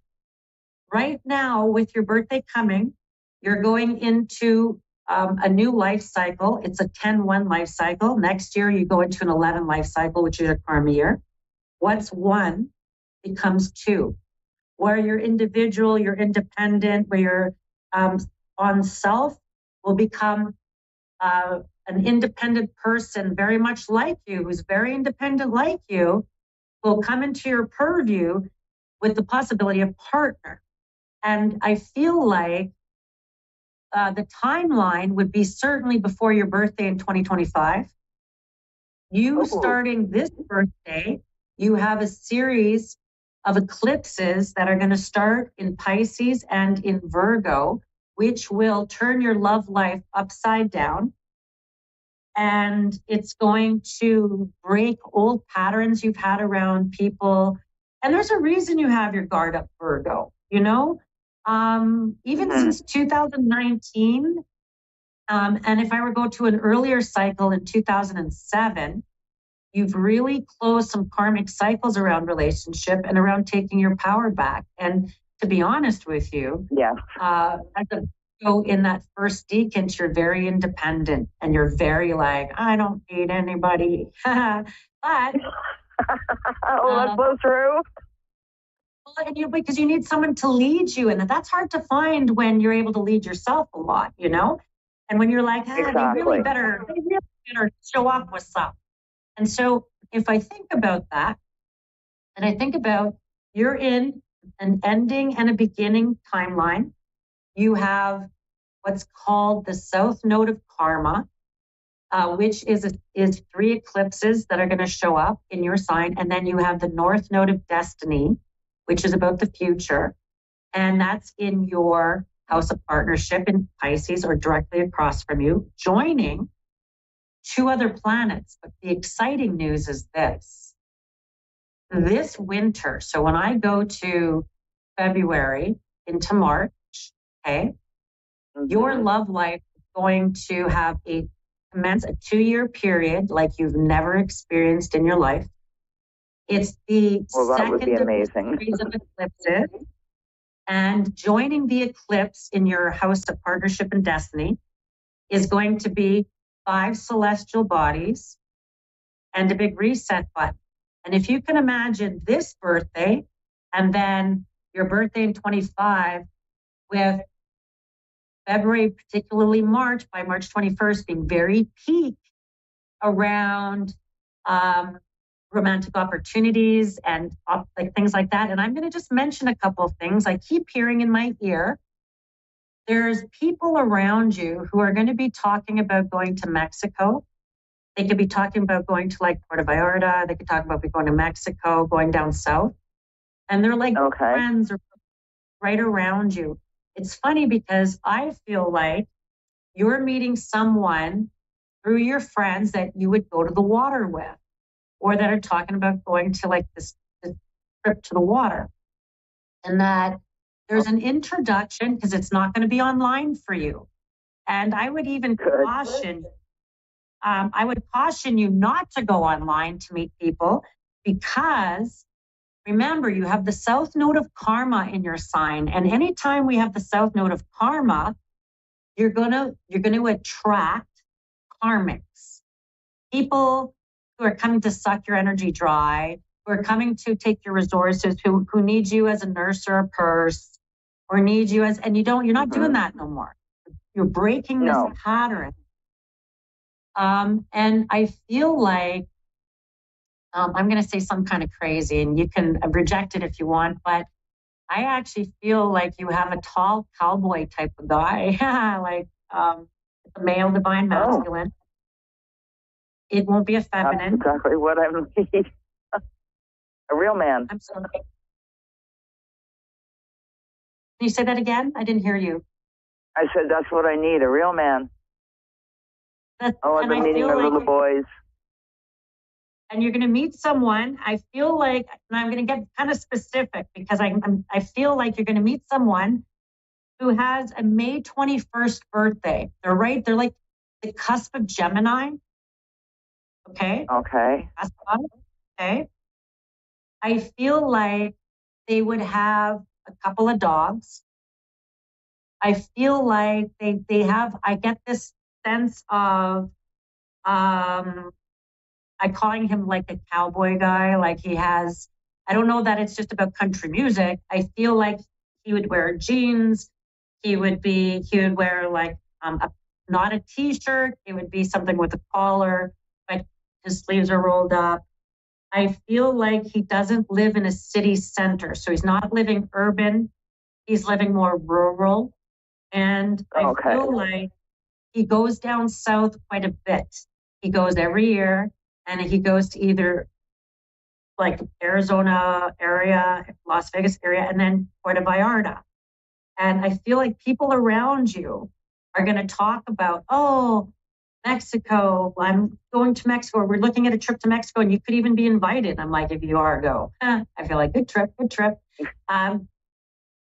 But you're going to wind up meeting this man. And I feel like he wears a hat. He has his own house. He's still working. He has a job. Okay. Good. He has acres of land, not hundreds of acres, not a city lot. It could be 20 acres, 10 acres, like he has some acres of land. Okay. I feel like he's within 5 years of your age. He's 5 years older than your age. Not younger. Okay. Can I ask a question? I know you're in Ontario, Niagara Falls area, correct? Do you know people who might live out west, possibly like Alberta? Okay. BC? I actually know quite a few people out that way. Yeah, I'm going to say this. I feel like you're hearing from people who could be from Alberta, BC area, even before September. You could have an invitation that's going to bring you to the coast, or that they want to travel this winter.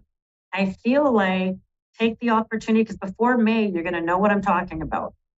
And that, I don't know, I feel like there's this man that you could be introduced to that feels like a really good opportunity, a good catch. And that it's connected to those people. They have a strong connection to the West as well. They have connections to those people. They have connection, maybe they live there, they have lived there.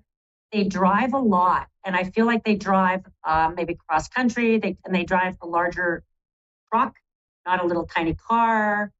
I'm going to say that, it's funny because even though you're looking for maybe love life, there is someone who's around you now that I feel like maybe they're more into you than you are into them. And they're a man, and he could be no exes. Please do not go backwards. It's like Virgo. Oh, no, I don't even talk to my exes anymore. Yeah, no, you were going to do a big, exactly. And there's a gentleman, though, that seems to live around you now. And I feel like you might have him in the friend zone, You might have him in, and he's not going to, that's not going anywhere. So don't follow that. Okay? He's in the friend zone. Okay. And so you're my last caller because I always talk too long. And so I'm going to just finish my whole show with you, if you don't mind. And we're going to into this. Is that okay?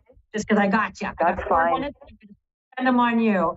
And so I feel like this other gentleman who's around you now, I'm kind of like, nah, he's friend zone. He's nice to just go maybe out to places, keep him friends. And then, it's so funny because I keep hearing the name Doug coming up. And I feel like Doug could be an important name later. Okay, so put that in your hair. Okay. Now, I'm going to back up a little bit. There is one other opportunity around your love life that shows up. And I feel like there's this sense of running around work. And it could be like here and there and here and there. There's something about you're going to cross paths with a man through his job or your job, through work. And I feel like, may I ask, have you got something renovation or constructed on your house? Actually, we are having somebody come in and redo the floors. Okay. It's funny because I feel like, I don't know, there could be a handsome gentleman showing up in some way. Or that there's this construction guy that's going to come into your life you cross paths with him through his work, I guess, or your work. And it's around getting, I keep thinking, oh, maybe she's getting renovations and he seems really helpful and he wants to help.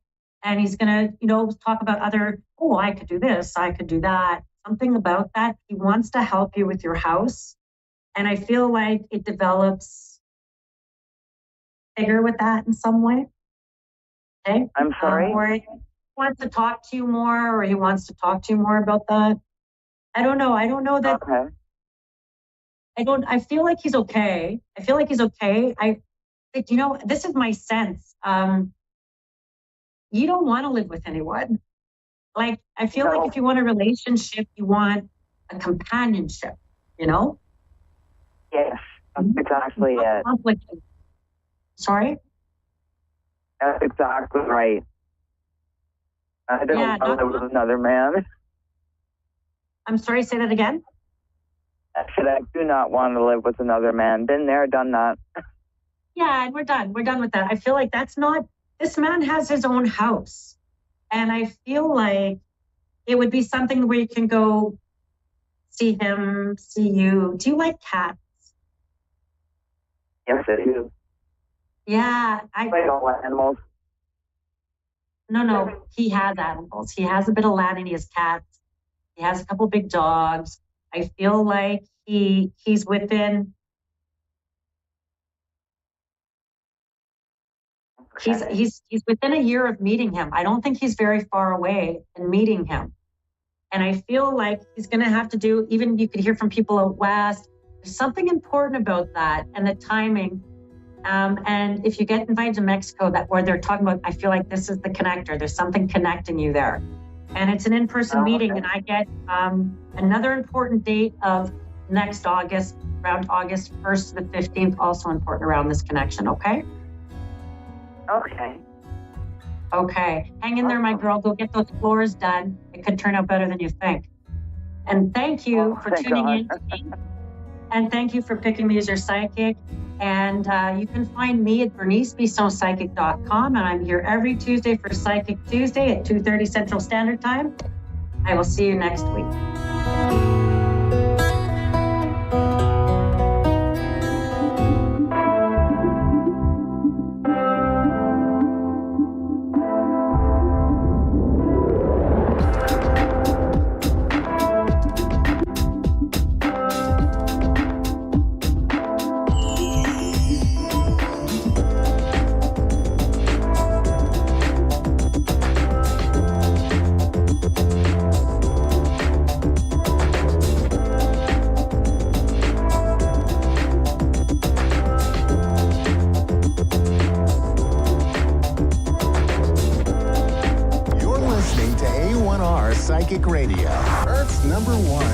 Psychic Radio Network and watching Moonstruck TV and Lightning Television. Welcome. Time for astrology and psychic readings with Lady D. Lady D. Live from LadyDPsychicParties.com. Connect direct. In North America, dial 888-454-2751. In London, 20-3519-2158. In Sydney, dial 02-8488-3147. Or online, contact us through our Facebook page, facebook.com/Psychic Radio. Or one of our websites, AskOneRadio.com or Moonstruck.tv. This is astrology and psychic reading On A1R, the Ask One Radio Network. Hi everybody, welcome to Astrology and Psychic Readings with Lady D. I'm your host for the segment, Lady D. I hope you've all had an amazing week ahead. So this week with the planets, I feel like this is going to be another interesting week that we have with the transits that are coming up this week. We do have a new moon, and this is probably one of the most positive aspects that we're going to become coming up this week ahead. So the new moon is happening in Leo. It's happening on the 4th of the 8th at 9:13 p.m. That is my time here in Sydney. So it is in Leo. So it is going to be about being social. It is might even be about being creative, being around family, connecting through others, relationships as well. It could be like that you're wanting the spotlight, you're wanting some sort of attention. Could also be coming up with this new moon. I do feel like emotionally we're going to feel like very stable, very balanced, emotionally charged. We do have a sextile to the moon while this is on. So we do have the actual transits or the angles to the moon. We've got sextiles with the moon and with Mars, and also with Jupiter.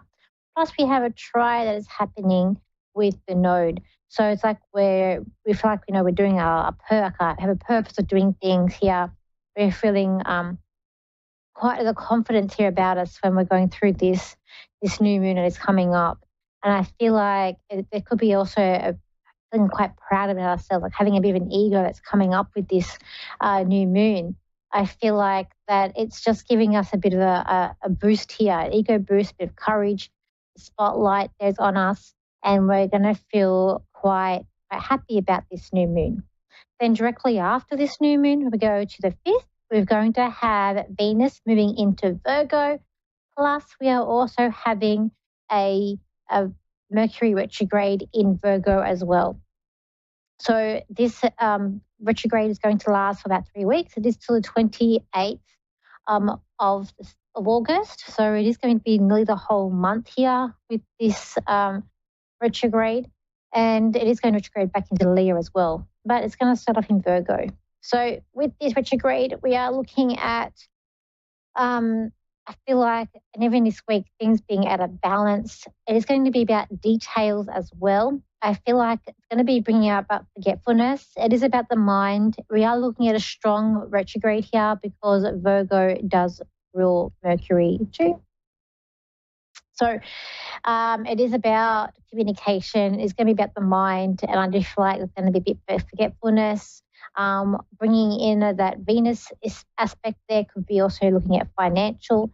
It could be looking at revisiting something from the past. Like if you've got like health issues from the past, could be revisiting that or getting down to the bottom of that. It could be coming up. It's never a good time to sign contracts or to start something new when we're looking at a retrograde. We do have, it's just quite a little bit positive, we do have on the 8th, we've got a Venus and Mercury conjuncting, so in Virgo. That you might hear back from someone from the past, like a loved one. So it's anyone that you ever loved could be reaching out to you, could be on your mind, or could be something about a job from the past, or something about money from a past aspect coming up here too, which might be a positive thing. Generally through a Mercury retrograde, I always say, and I know if this does happen to me, that someone from the past does come back, whether it be someone I worked with previously, someone I've known a long time ago. Somehow, somewhere, someone from the past comes up. I even once had a friend from primary school reach out to me and I actually met up with them. So I find that a quite positive and interesting aspect of a retrograde that comes up here. But just be very careful about signing contracts. making sure things are done correctly, done right, because it is going to be affecting the things that are very detailed orientated as well, because you're wanting things to be perfection. Venus says about looking at the beauty of things, but also this can, especially when they conjunct, it also can cause a bit of havoc there, and financially too. I just feel this week in generally is going to feel a little bit unbalanced that we've got coming up with some of the other aspects that we've also got coming up this week. So let's go to the caller here. So we've got Carol, who's in Indiana in America. So hi, Carol. How are you? I'm good. How are you? I'm good. How can I help you today? I was just wondering what you might pick up on for me. I have a lot of loved ones in spirit. Mm-hmm. Okay, let's see. See what we got here. Okay. I do have a mum. So you've got a mum that's passed over? Oh, yes. Yes? Yes. Yeah. So I'm hearing mum, and I'm just hearing that she's very proud of you. She's very excited to be around you, because I just feel like she's proud. She's going to say she's very proud of you. She's also very honoured to be your mum. That's very true. I agree with that. Yes, I agree. Okay.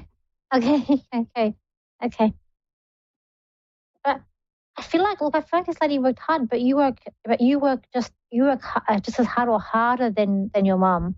Because she's at one level, but you're higher. So I feel like in terms of even you being a mum, what you do as a mum, I feel like this lady went so far, but you go more over and beyond. Because she's showing me there's two levels. Yes, I do.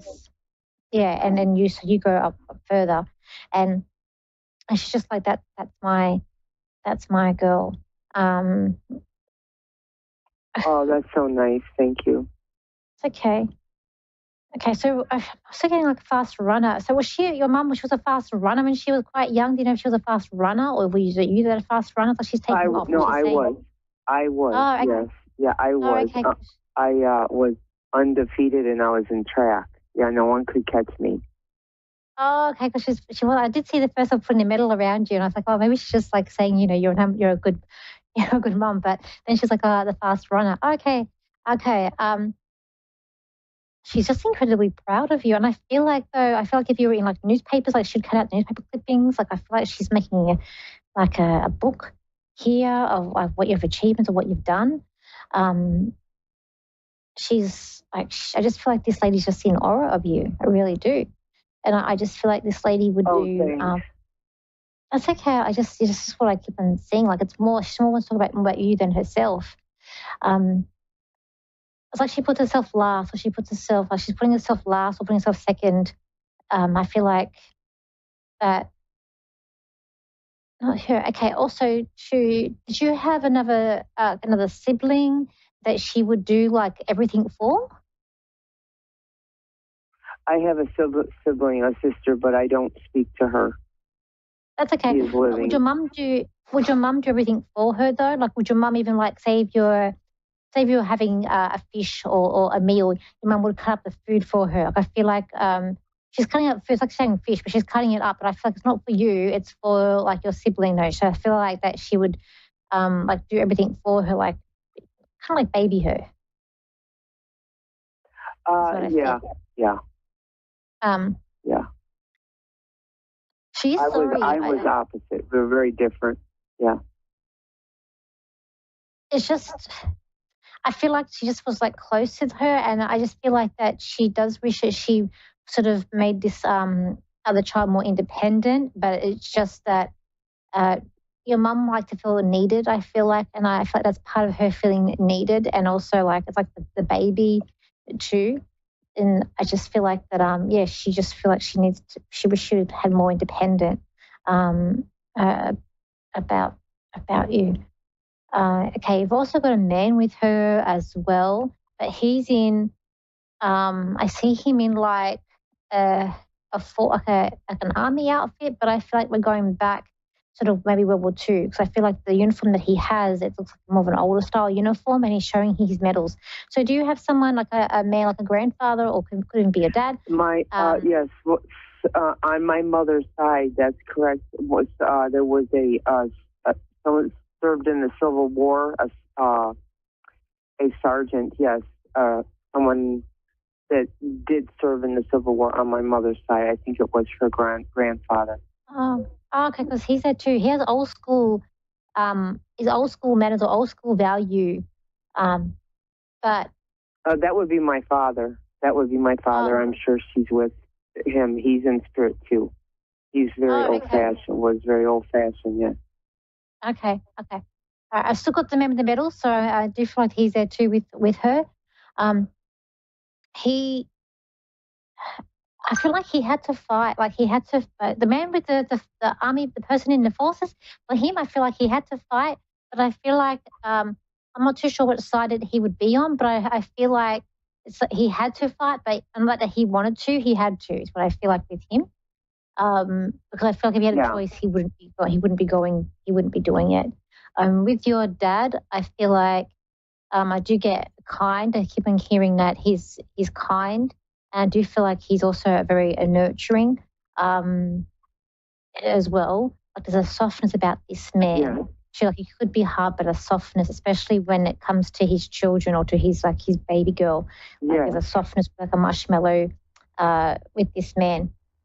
And that's correct. And I feel like he's good looking. I feel like he's looking at himself in the mirror, like checking him out. Like I feel like he's quite good looking, or a handsome young man. Your dad was too. Yes, my father was very good looking. Yeah. And I feel like with him, in terms of what he liked to eat, like he liked good food, like nothing but, like I don't think he'd be feeding your like noodle. He doesn't like noodles. Like I feel like we have 2 minute noodles here in Australia, and you have that in America, but that would be something he wouldn't have. He want a good quality home. We ate a lot of spaghetti. Oh, okay. We ate a lot of good spaghetti. Quality. That's why he liked spaghetti. Yeah. Okay. Cool. And he wouldn't harm a fly. Like I see him with animals around him. I just feel like he wouldn't harm. He's a very caring man. Even to these animals that are happening around him, he's very caring too with him.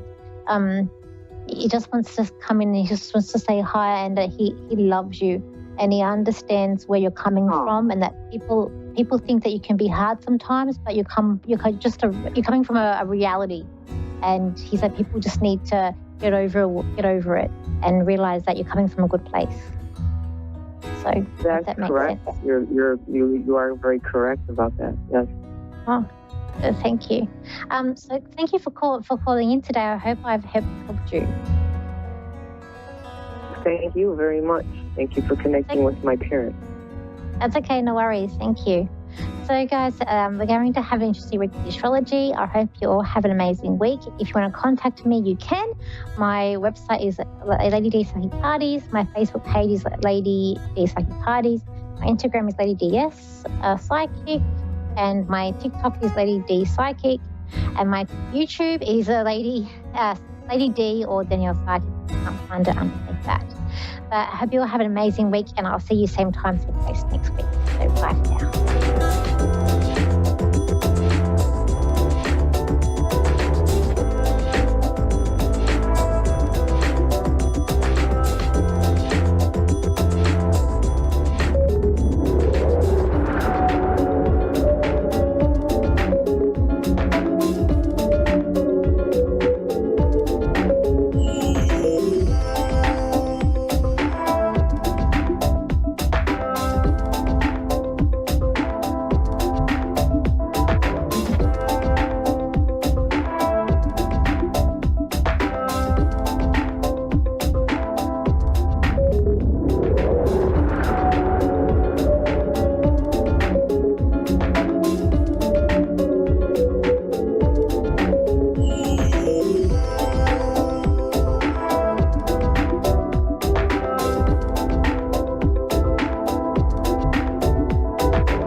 A1R Psychic Radio, Earth's #1 psychic radio network, and watching Moonstruck TV, Enlightening Television.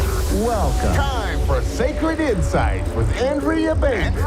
Live from mindbodynourish.etsy.com. Connect direct. In North America, dial 888-454-2751. In London, 20-3519-2158. In Sydney, dial 02-8488-3147. Or online, contact us through our Facebook page, facebook.com/psychic radio. Or one of our websites, askoneradio.com or moonstruck.tv. This is Sacred Insight on A1R, the Ask One Radio Network. Hi, everybody. Welcome to Sacred Insights on A1R Psychic Radio. I'm your host, Andrea Bacon. Thank you for joining us. We really appreciate it. And I hope you all had a blessed week and that everyone is doing well.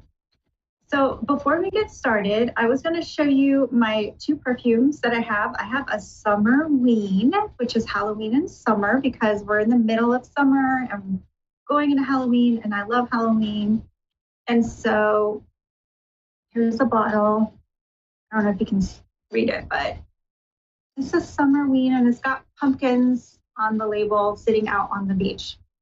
It has essential oils of Palo Santo, which is good for protection. And it's got vanilla CO2, which is kind of like a joyful, candy smelling almost, not super sweet, and then coconut CO2. And it's mixed in jojoba oil, and it includes a chipstone that I just pick randomly and inside the bottle. So it's going to be in the perfume and kind of charges the perfume. And then I have dragon breath.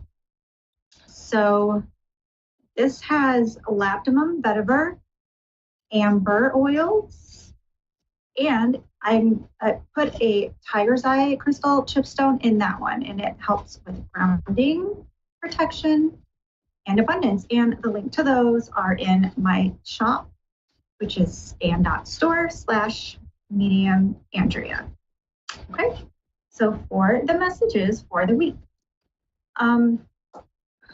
we are in Mercury retrograde, and guides and angels, I was channeling some message from them to help us navigate the energy right now. Yesterday, Mercury went into retrograde, and so I'm going to start off with a channeled message from our guides and angels. You are creating something new. You're birthing something new, a whole new way of being. And this is going to be done by reclaiming lost parts of yourself. So we're going to get into that, it's really interesting and like a really super spiritual message today. So I love it. So they were showing me some things when I went into channel. I started with being shown a large oak tree with a swing, which looked like a really big oak tree or just a big tree in general. But sometimes these are metaphors, and sometimes for some people it's literal. But I was hearing the phrase days of grace and picking up on a lot of energy about feeling nostalgic. So I was also picking up on some names. So first of all, the name Grace could be significant. It doesn't have to be, but it's something to mention. And the other names I was picking up, which are names of flowers. So the flowers or the names could be significant to some of you. I was hearing Daisy, Rose, and Melissa. So these could be significant to the past, like grandmothers growing these in their garden, that type of thing, which also which is tying into a lot of that nostalgic energy right now, because Mercury retrograde does have to do with nostalgia or with the past or things coming up from the past. And you may have been feeling this for a bit, but also working with those flowers, like bringing them in, cut flowers and that type of thing might be something to brighten your energy, brighten your space up, which is always a good idea. So the channeled message I got from the angels is saying, you may no longer be feeling like your past self. Now is the time to garner the lessons. It is normal to grieve the past version of yourself and what was. So now is the time for you to relax. And you have come really far on your journey of enlightenment. And if you need help, just call on your angels. Also, if you feel fear, maybe about what's to come or just in general, they will light your way forward when it is time to take action. Now is the time for restoration of your energy, for rest, play, renewal. And I was also hearing recompense. So I asked what it was about. And this is about talking about you're gaining your energy back. You're gaining something back you lost. This could be vitality. This could be parts of yourself, as in something like a soul retrieval. And so parts of you maybe that you had to dim or suppress, and these parts of yourself are being restored in a new, balanced, and healthy, healed way. And they are saying not to brush off the guidance that you receive, and you don't need to chase after it. Sometimes when we grip onto things and try and figure it out, it becomes more elusive. But it will come to you naturally and in divine timing. So enjoy this time of renewal, reflection, and it's going to be helping you to find freedom. And you're going to have the answers that you seek. The right people and opportunities will arrive at the right time. And now you are being molded by spirit to be the best version of yourself. So stay focused and centered in the light. After all, that is who you really are. So I love that so much. And you are finding a new sense of freedom. And we are as a collective as well. So this is taking us towards a really big shift. And that's that spiritual energy I was mentioning. The world is going through is going to become later on, probably, it starts with us, but much more heart-centered approach. So like in the way we do business and the way we live our life and the way we deal with people in our lives and all of that, everything is going to be much more centered, heart-centered, And so like there's going to be a lot more businesses around that are heart-based. And this is a very good thing. So there's going to be a lot more joy, a lot more fulfillment in the world, which is going to help things like world peace, help raise the vibration of humanity and this type of stuff.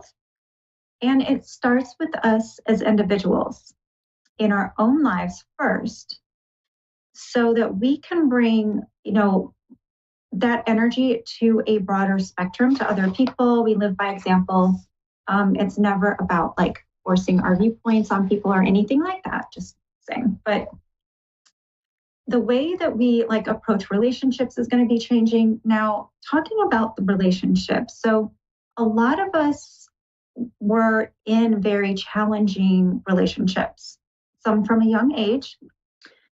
And, relationships are our greatest teachers. So whether it be love, friendships, business, or family, a lot of us were taught to deal with stuff and deal with the challenges in ways that were not really in alignment. And over time, things became like the go-to. They developed patterns that were not in alignment.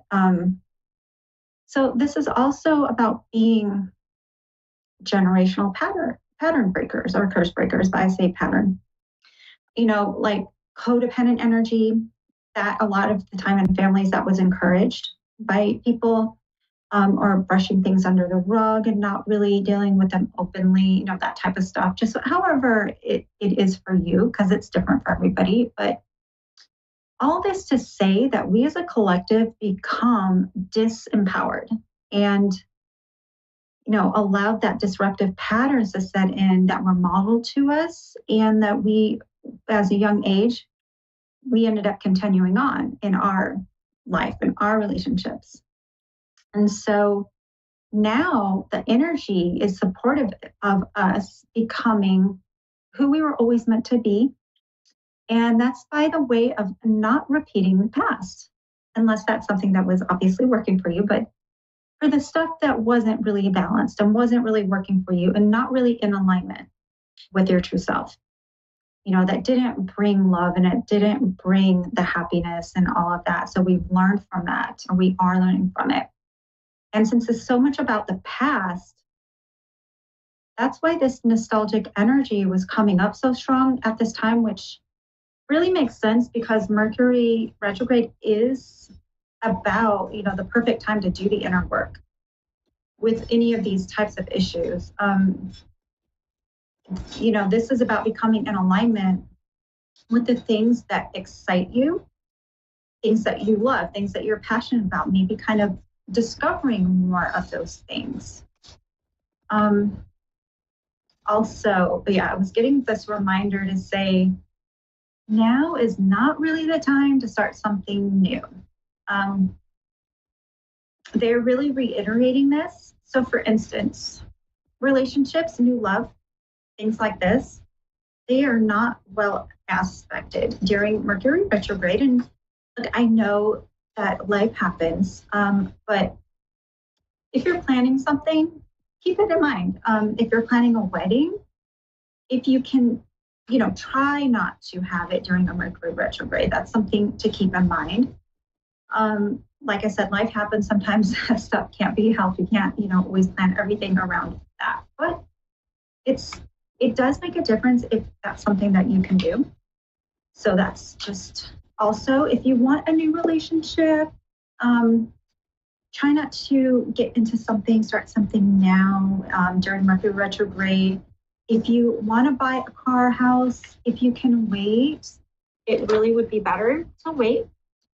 This is just a real quick separate message looking into star seeds. If you're not really familiar with what star seeds are, they were saying that you might want to look up some books on it and see what you're drawn to, because this actually ties into this big shift in consciousness to bring freedom of self, freedom of expression that we're all going through. This is because you bring a different energy. But anyway, I just thank you so much for being here, and I will see you next week. And if you are interested in working with me, getting coaching, interested in the perfumes, you can always see what I have listed. I've got a bunch of things listed, different readings and everything. The link is stan.store/mediumandrea. And they're saying remember to stay grounded. Going back to the starseed, if you struggle to stay grounded, being a starseed is something that can talk about. It's kind of hard for people in the higher frequency and up in the clouds to stay grounded into the earth sometimes. But so also, we did get a star ancestor card too, which was really sweet. And so it says hidden secrets, lost wisdom, and look deeper. So you've got that lost wisdom within you. It's just bringing those pieces back into fit that puzzle of yourself that we are focusing on. So thank you so much for joining me. Have a great week. Bye.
Psychic Radio, Earth's #1 psychic radio network, and watching Moonstruck TV, enlightening television.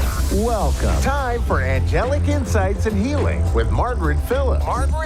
Live from AngelsAlwaysAroundUs.com. Connect direct. In North America, dial 888-454-2751. In London, 20-3519-2158. In Sydney, dial 02-8488-3147.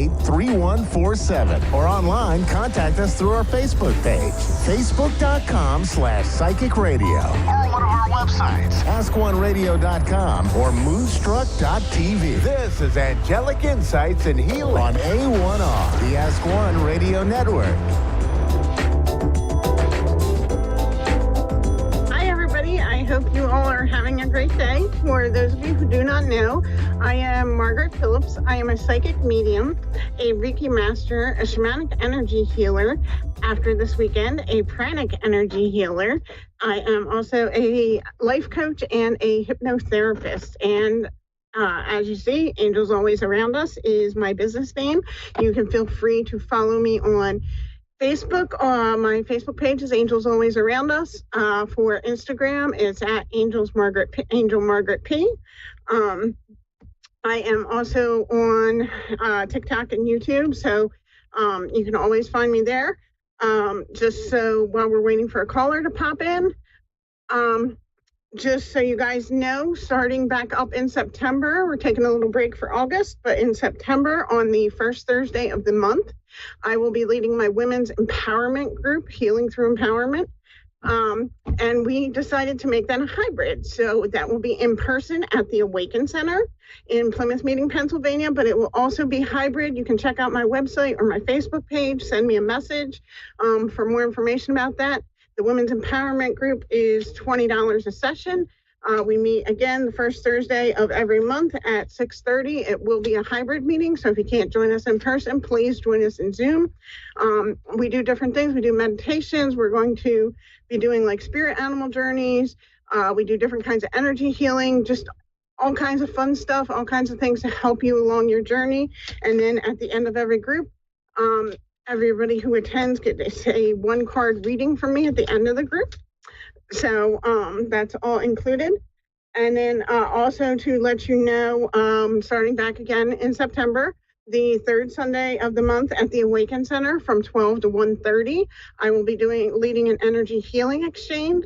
This is open to any type of angel practitioner, any type of energy healer, whether it be Reiki, angel healing, pranic healing, whatever you got, bring it along. I believe we have a caller on the line. Anastasia from Virginia. How are you today? Good. How are you? I'm good, thank you. How can I help you today? I'm interested in mediumship reading. Okay. So every medium's a little different. If for some reason, guys, your person does not come through, that does not at all mean that they are upset with you. It just means they are currently not available. They're either helping somebody else, doing their own thing, whatever. I like to make sure people know, whether it be you're sitting with me or you're sitting with another medium, never let a medium tell you guys that, you know, your person is angry with you, so that's why they're not coming through. They may not be ready to talk because they need to figure out how they want to approach you to a situation, but that does not mean that they are angry with you. It's nothing personal. It's nothing about us. It's all about them if they're not available. What is the name of the person we're looking for, Anastasia? Lucas. Lucas. And about when did Lucas pass? If you can just kind of give me like about when, like the decade. 13 months ago. Okay. All right. Give me a moment. Let me see. Let me connect with the angels and see if we can bring Lucas through for you.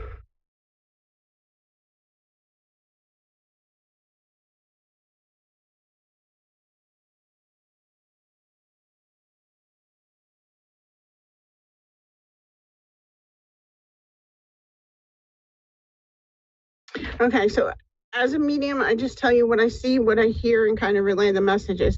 The first thing I hear and the first thing I feel is a little bit of regret on Lucas's part. And he says, I wasn't ready. I didn't want to leave you, but I had to leave you. It was my time. He says, I did not prepare for this. He says, if I had my way, I would still be with you. But he says, it was my time, so I had to go. He says he wants you to know that he is with you quite often. He's cute. He goes, not quite every day, but I check in her a lot and on her a lot. So he wants you to know he's quite often there with you. He's quite often checking in on you, making sure you're okay. He wants you to know that you are loved, not only by him, but there are many people I see on the other side who have a great love and admiration for you. It looks like on the other side, you have some pretty cool, strong family ties. You've got lots of ancestors that are kind of looking around, kind of trying to help you. Is there something in particular you would like to say to Lucas? That we miss him.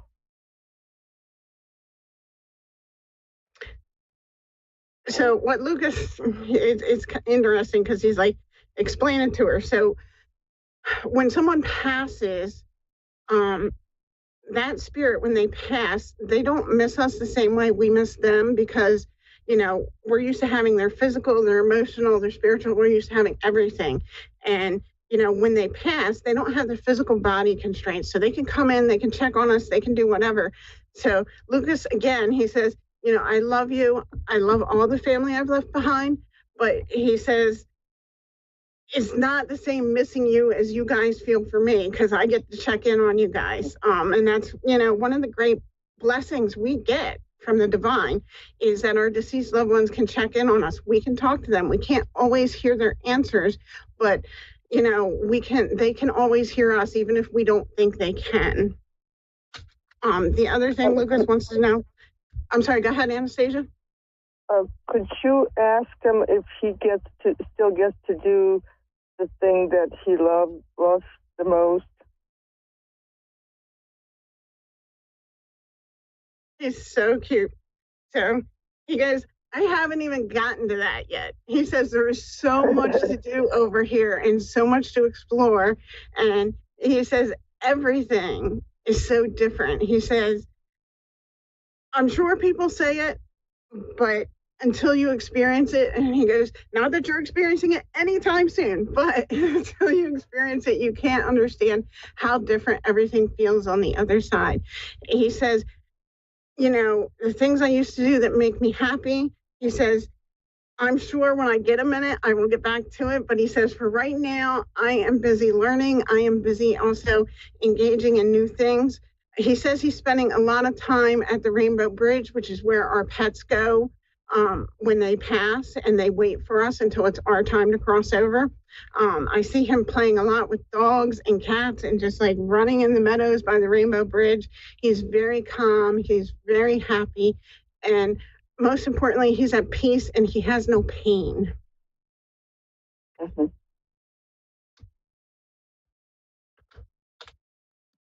Let me see what else he wants you to know. And he also says that he says he hasn't done it yet, but he says he's excited, and he says, I wasn't sure if she was going to hear me, so I was waiting until she contacted somebody. I am honored to be that somebody that you were able to contact, Anastasia. Lucas wants you to know he is going to leave quarters for you, heads up. So when you see quarters around, like in your path, if you happen to be walking, you notice there's quarters up, look and see if you've got quarters in your path, if they're heads up. If they're heads up, that's from Lucas. He's funny. He's like, I'm not just going to leave her any quarters. I'm going to turn them all heads up so she definitely knows it's from me. Well, I am a medium myself, but my grief is too strong right now. Yeah. I mean, I can't do anything right now. I did have a connection with him like last year and some of this year, but my grief is pretty much overtaken, even though I know how it works.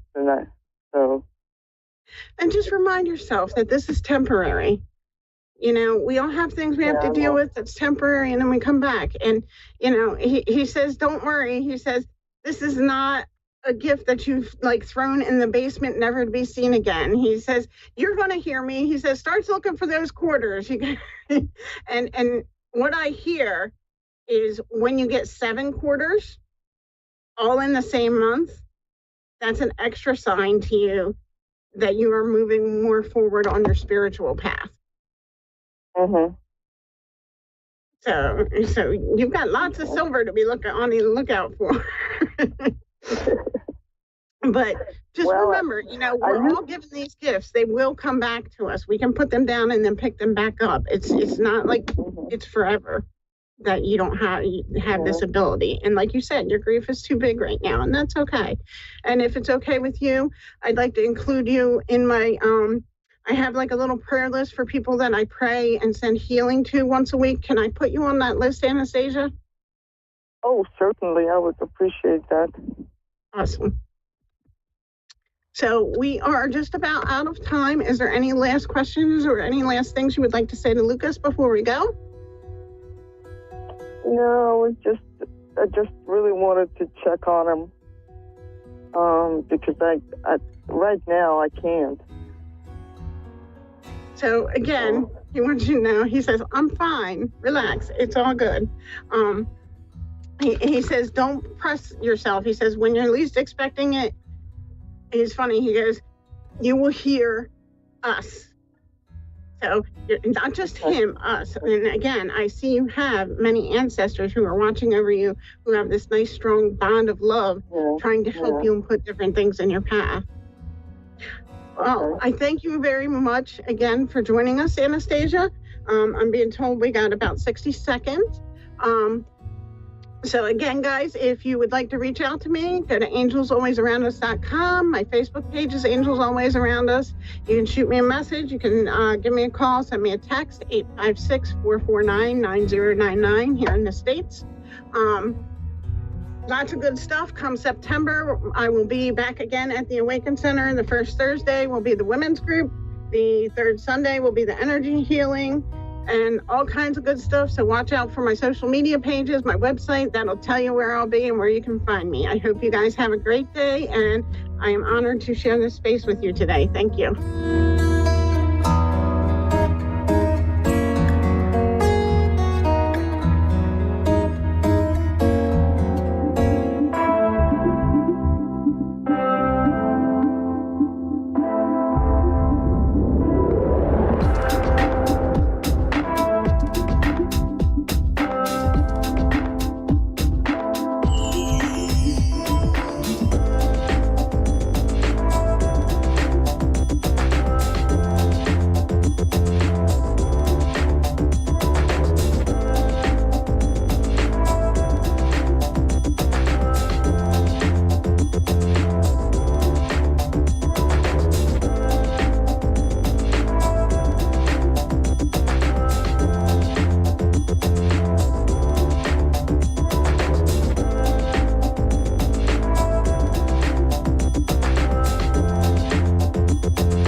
Psychic Radio Network and watching Moonstruck TV, enlightening television.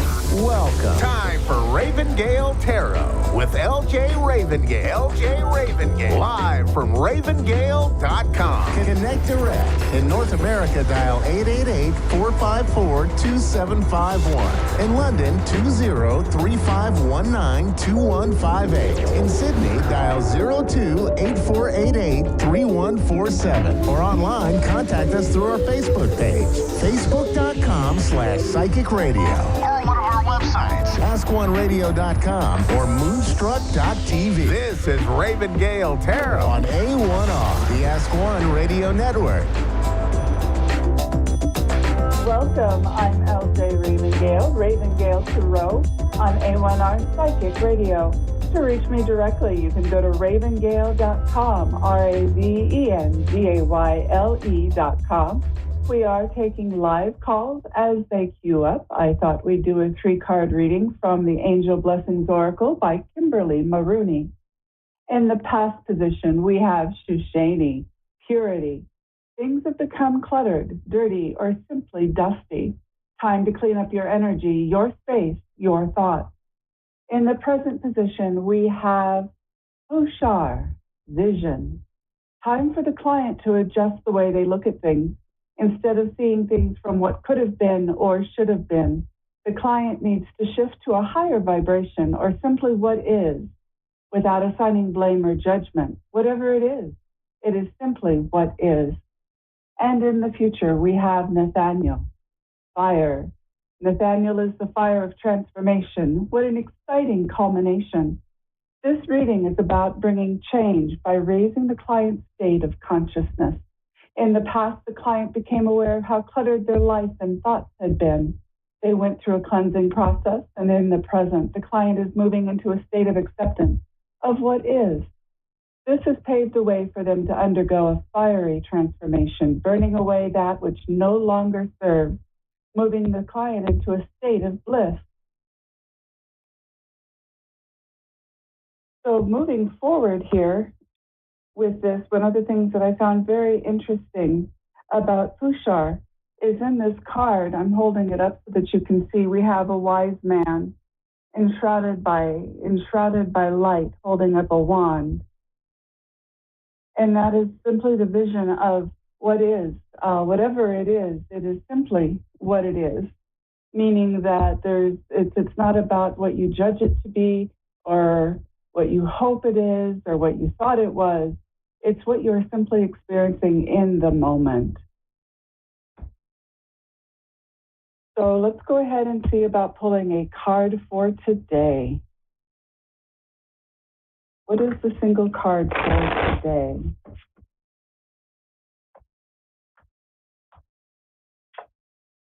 The card for today is the Page of Wands. Wands is the suit of creativity in the way that you think.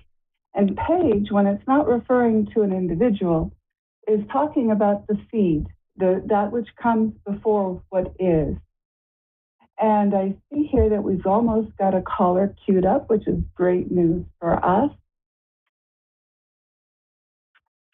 Speaking about the page, I see we have Irene in Edinburgh, Scotland.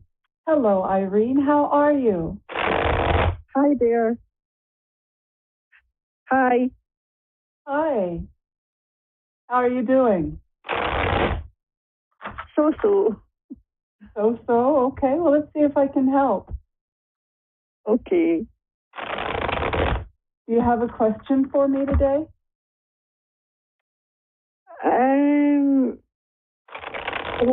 Life purpose. I'm a bit stuck at the moment. I don't know where I'm going. Okay. So would you like me to do just a general reading to get us started? Yes, please. Okay, let's see here. Irene. What's going on with Irene? 3 cards, past, present, future. What is going on with Irene?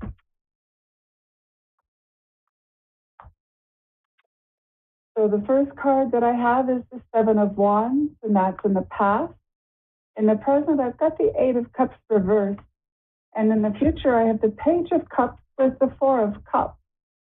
So essentially what I'm seeing here, and I'll hold these cards up so that you can see the video later when they post it.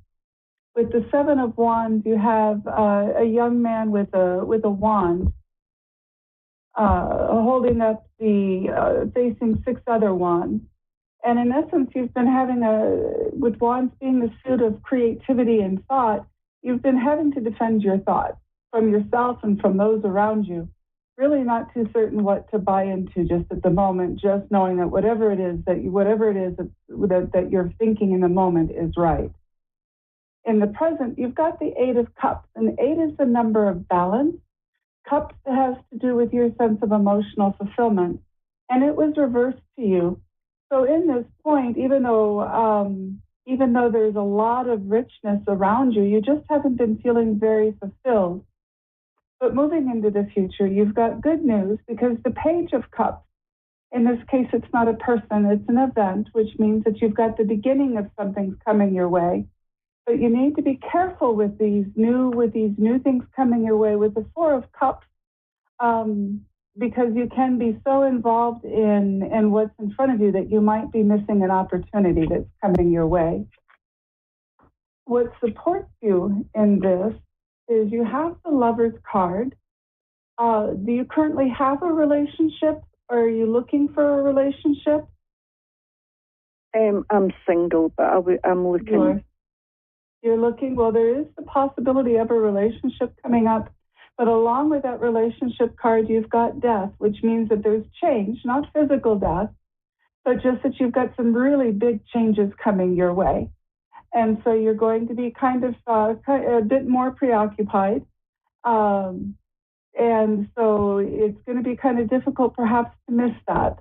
So rather than getting caught up in the change and being distracted by these changes that are going on around you, what I would suggest is that you take everything a step at a time.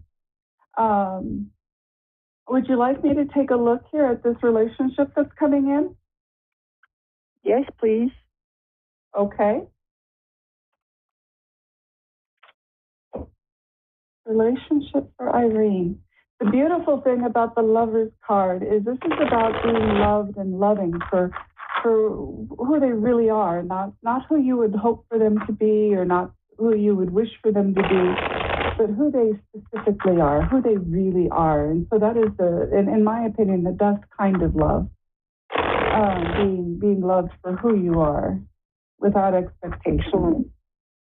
Excellent. So this new relationship coming in for Irene, tell me about it.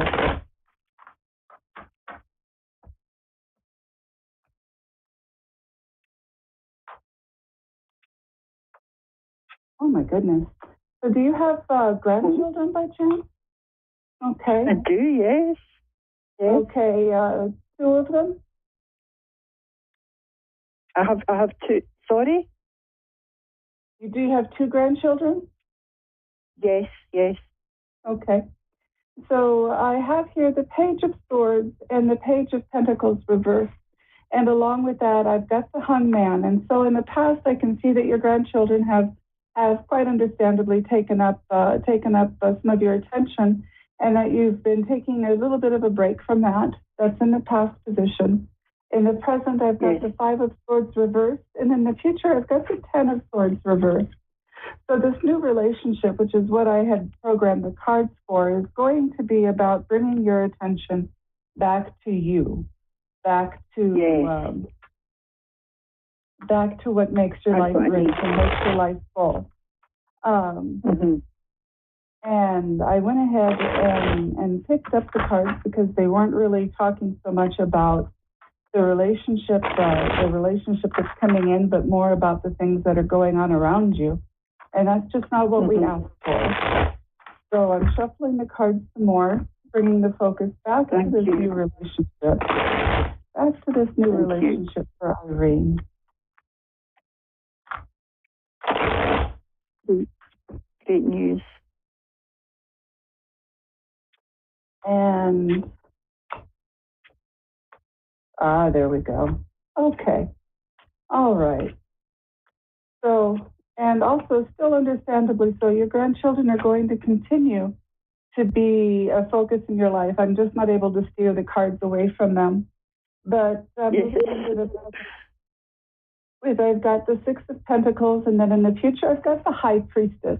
And this is really good news, because the 6 has to do with decisions, and Pentacles have to do with your material world being essentially as rich as you could possibly hope it to be. And then you've got the High Priestess, and she's a beautiful card. She sits between 2 pillars, and she's the one who's about choice and direction. And so this means that you're going to be more empowered to do the things that you want to do for you. And you're going to be able to find satisfaction in those choices that are coming your way. Good. And pulling some more cards forward, I talked about how your grandchildren were still showing up. I've got the Page of Pentacles with the Six of Wands reversed.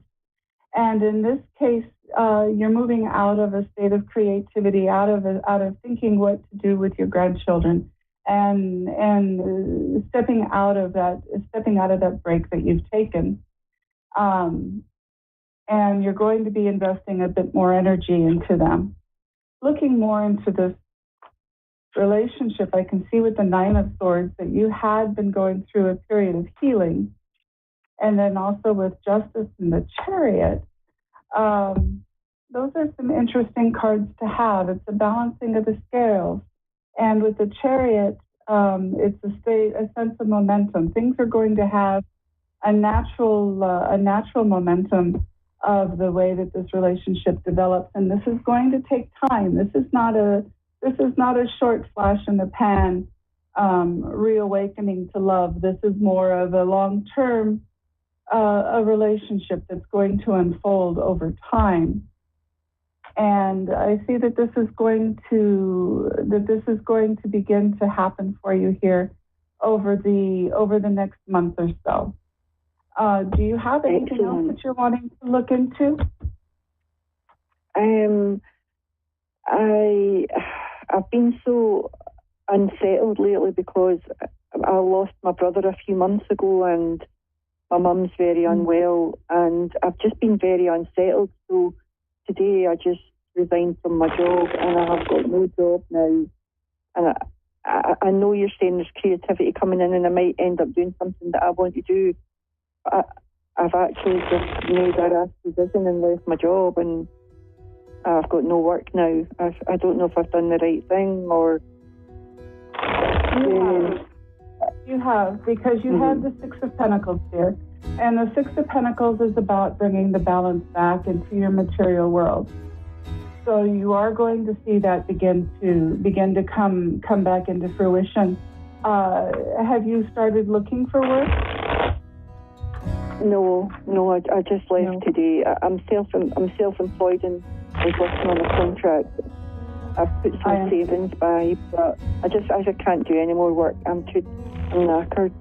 I'm too tired. Okay. So I see that I've got just under 30 seconds. So what I'm going to shift to is telling you what I intuit. You're right. You do need the rest. One of the cards that came up for you was the Hermit. So that is, you do need that rest. But once you take your rest, and as your thoughts begin to settle, you'll be able to find a new direction, and you'll be able to rebuild a new life.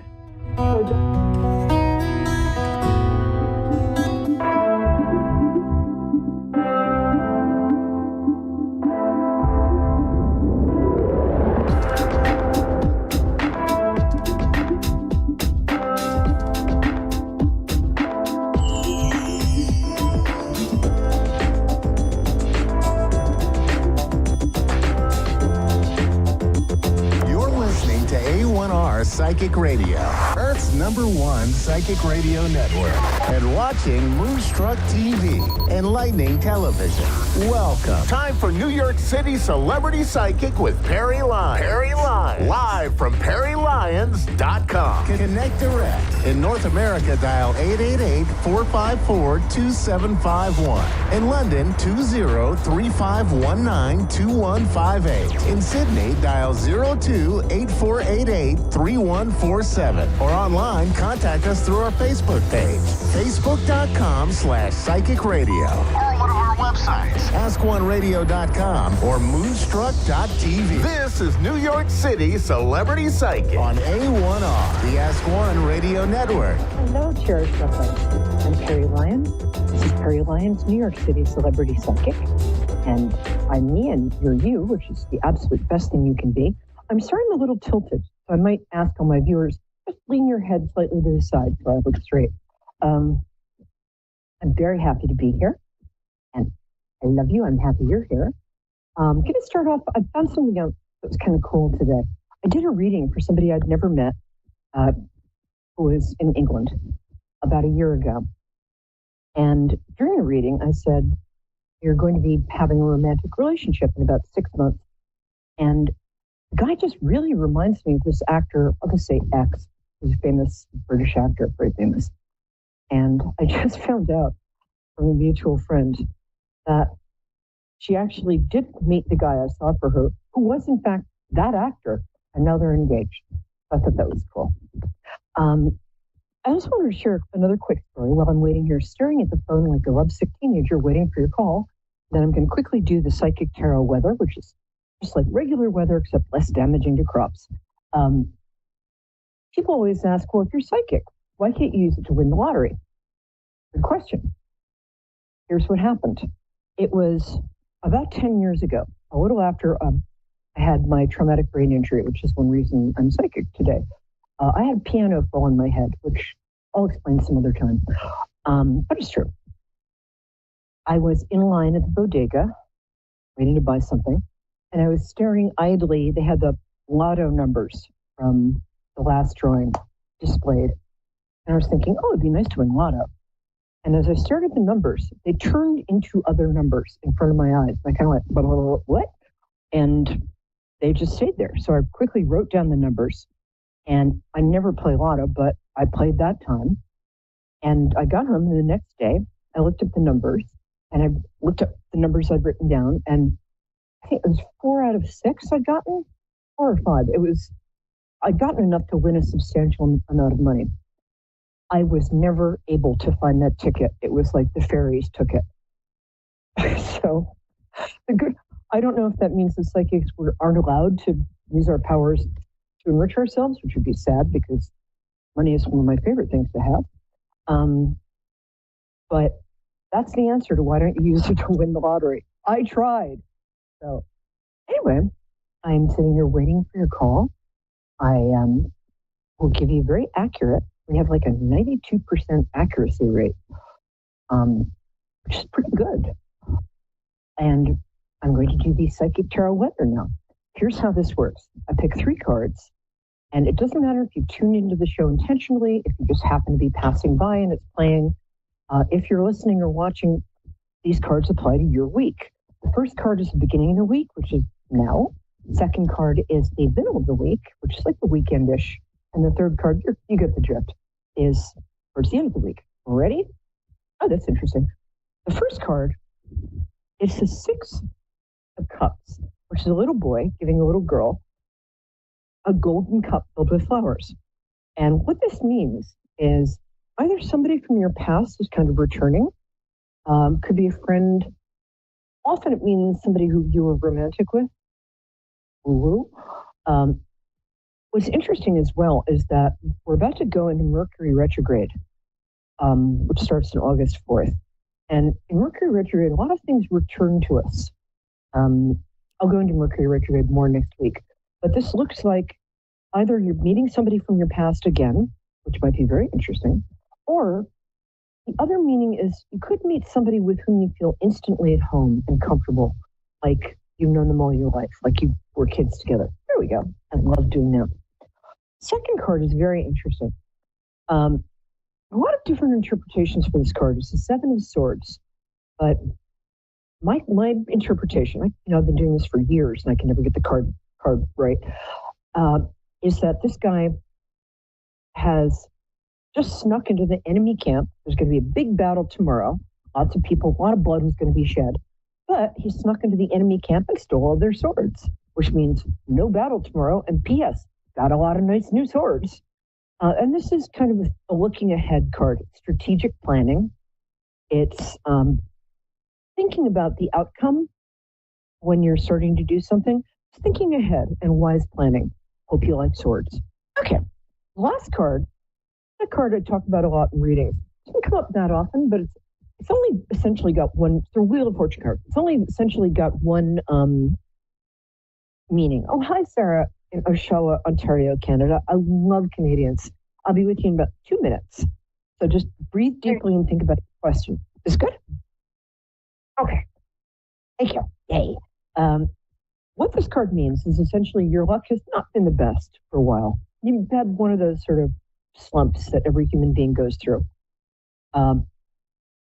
And what it means is that your luck is about to change for the better, sort of overnight and sort of drastically. So might be a good time to buy that lottery ticket. But this time, put it someplace where you can find it. So that's our week. So the week starts out with somebody from your past returning, or possibly meeting somebody with whom you have an instant, very deep rapport. And then the strategic planning card, and then your luck is changing for the better card, which it's a little fortune tellery, but I'm done with that because who doesn't like their luck changing? Hi, Sarah. How are you? Cool. So I like to connect to people through their birthdays. When's your birthday, my dear? August 20th, 1988. Oh, cool. We love Leos. Woohoo. 1988. 1964. So I think you're Year of the Dragon. Ooh, Leo Dragon. You, girl, are a force to be reckoned with. Yeah. Dragons are the only mythical creature in the whole Chinese zodiac. We're talking about Chinese astrology here. Yeah. And they always lead the parade. And so dragons always have a kind of presence to them, a certain amount of flamboyance, even if they're very quiet. And I think you're pretty reserved, but you still have people notice when you walk in a room in a really good way. So how can I help you? I noticed some crows this morning, but I didn't think nothing of it. But then more and more came, and then they stuck around until about noon, and then they just took off right at noon o'clock, and they just went quiet.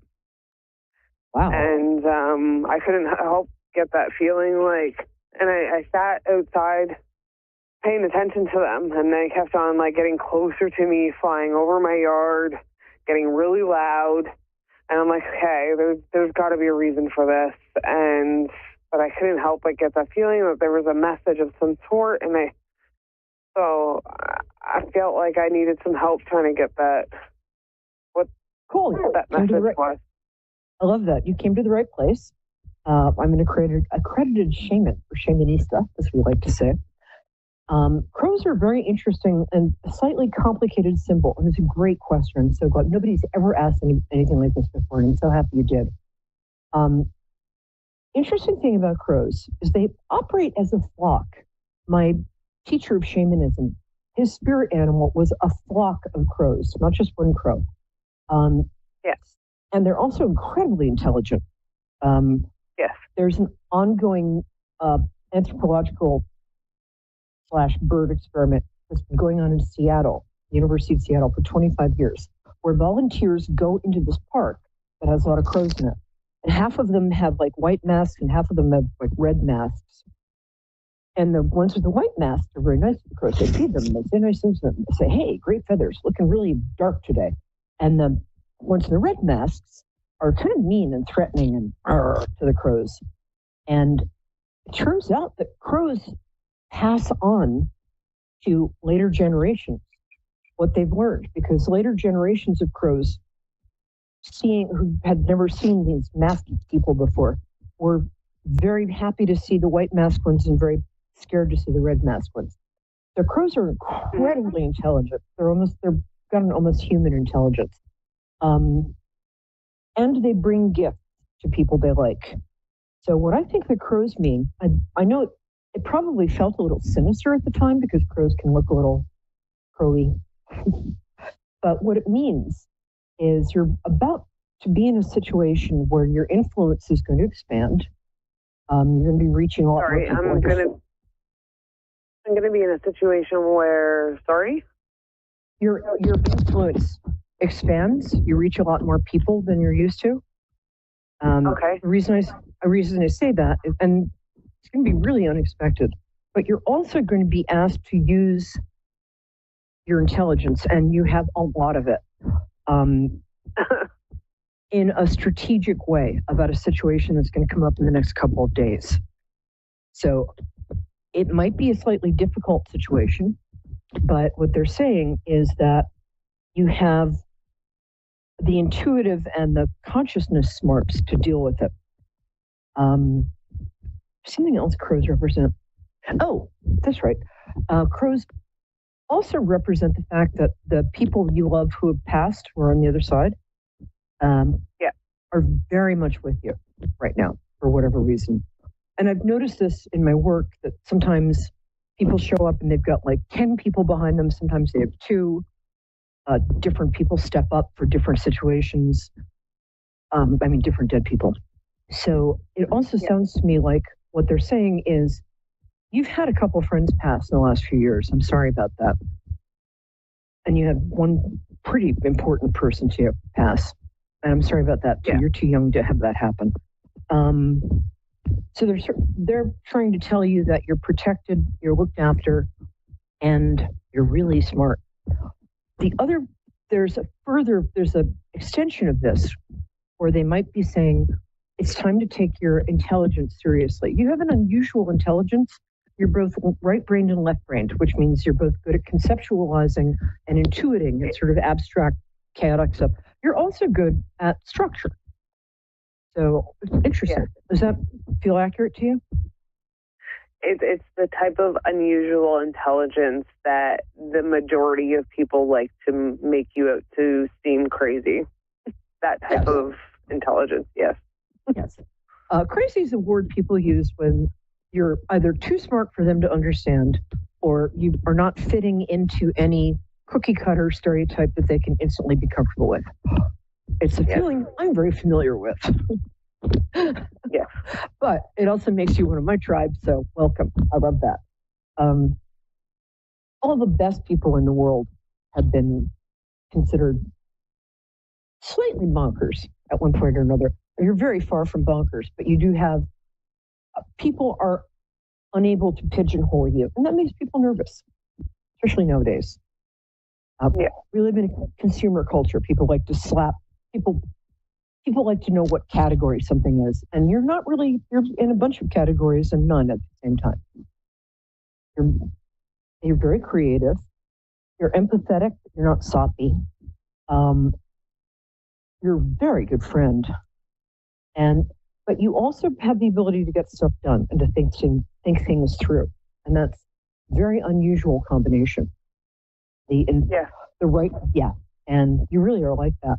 I think the other thing, extending into the future, the sort of crow thing, they might be telling you to take your intelligence even more seriously. I don't know if you are interested in going back to school or something like that, but to study something that you're interested in, because you're not quite challenged enough right now. Yeah? No, I'm not. And I don't know where to go. I need more guidance as to what to do with my life right now. I don't know what to do with it.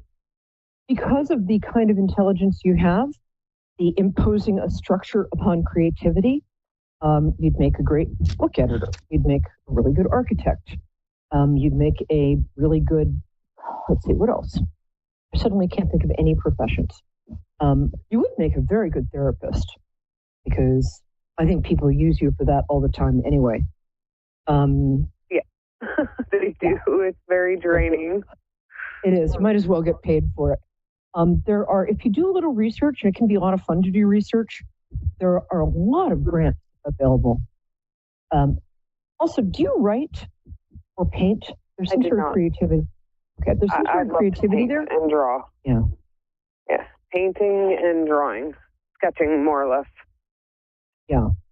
Well, you're very creative, and you've got an amazing sense of color. I bet you've got a really cool house. You could also become, this is going to sound a little crazy, but you know what feng shui is? It's the ancient Chinese art of kind of managing through furniture placement and colors and stuff like that, managing the energy in your house to maximum sort of fortunate effect. You have a natural affinity for this kind of work. You're very good at sussing out the energy of a space. I got to work on the energies around myself in order to work on stuff like that right now. Okay. Yeah. If you want to get bad vibes out of your house, I'll tell you what's even better than sage. Sage will sort of say to the bad vibes in your house, would you mind terribly maybe leaving someday, if that would be okay with you? Benzoin, Benzoin, it's a resin. When you burn it, it picks the energies up by the scruff of the neck, curses them out, throws them out through the window with a boot in their ass. You might want to try that, because I think... It's not in spirit, it's in physical being. Yeah, you're going to have to start distancing yourself from some of the people in your circle. You've got a couple of great ones, but you got a couple of really toxic people there. So sorry. Yeah. So think about... hi, Ashley in Providence. I'll be with you in a minute. What I would do is think about... Let me ask you this. What do you do when you're putting off doing something else? That's often, aside from doom scrolling, that's often an indicator of what we like.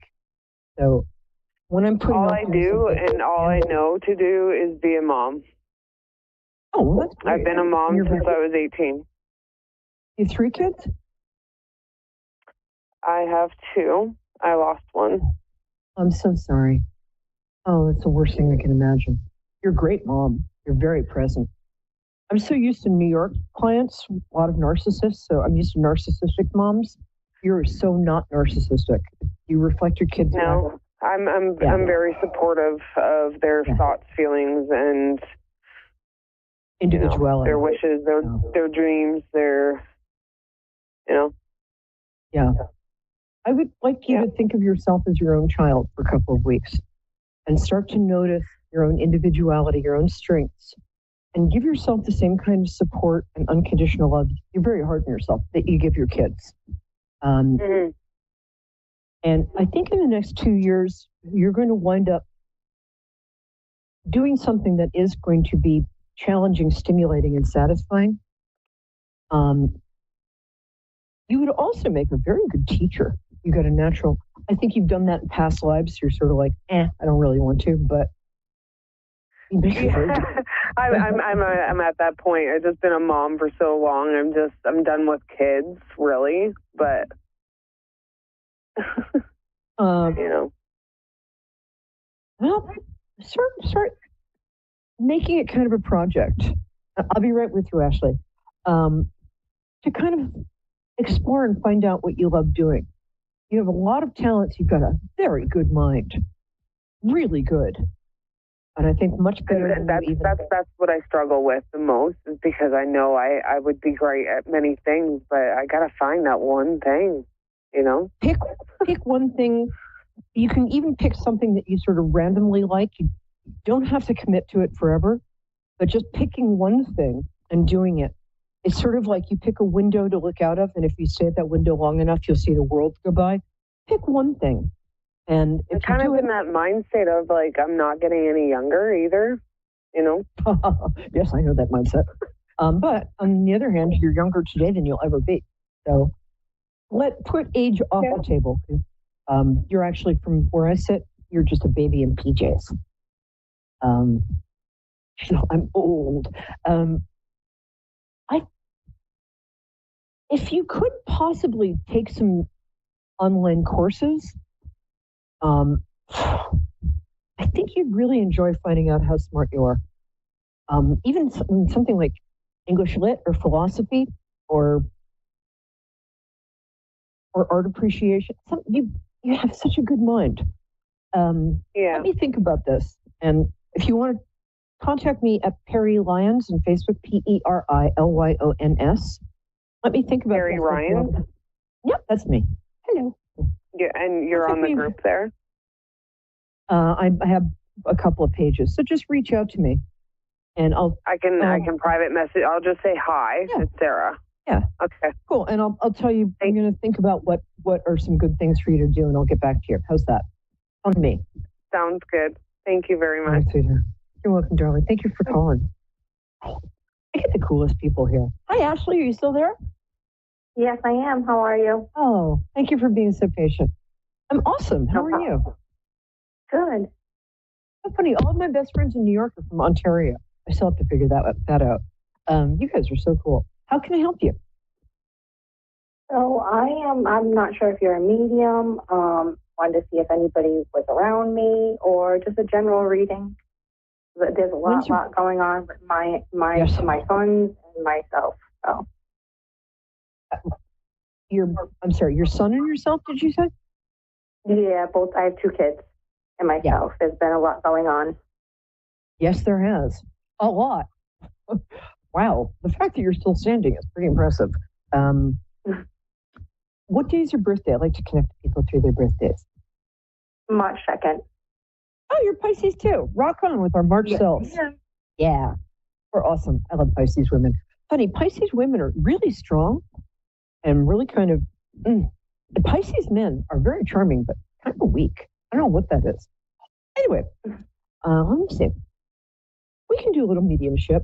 It's easier if I just open the door, random people tend to come through. So is there somebody in particular you'd like to reach? Either my father or my kid's grandmother. So that would be your partner's mom or? My ex-partner's mother, yeah. Yeah.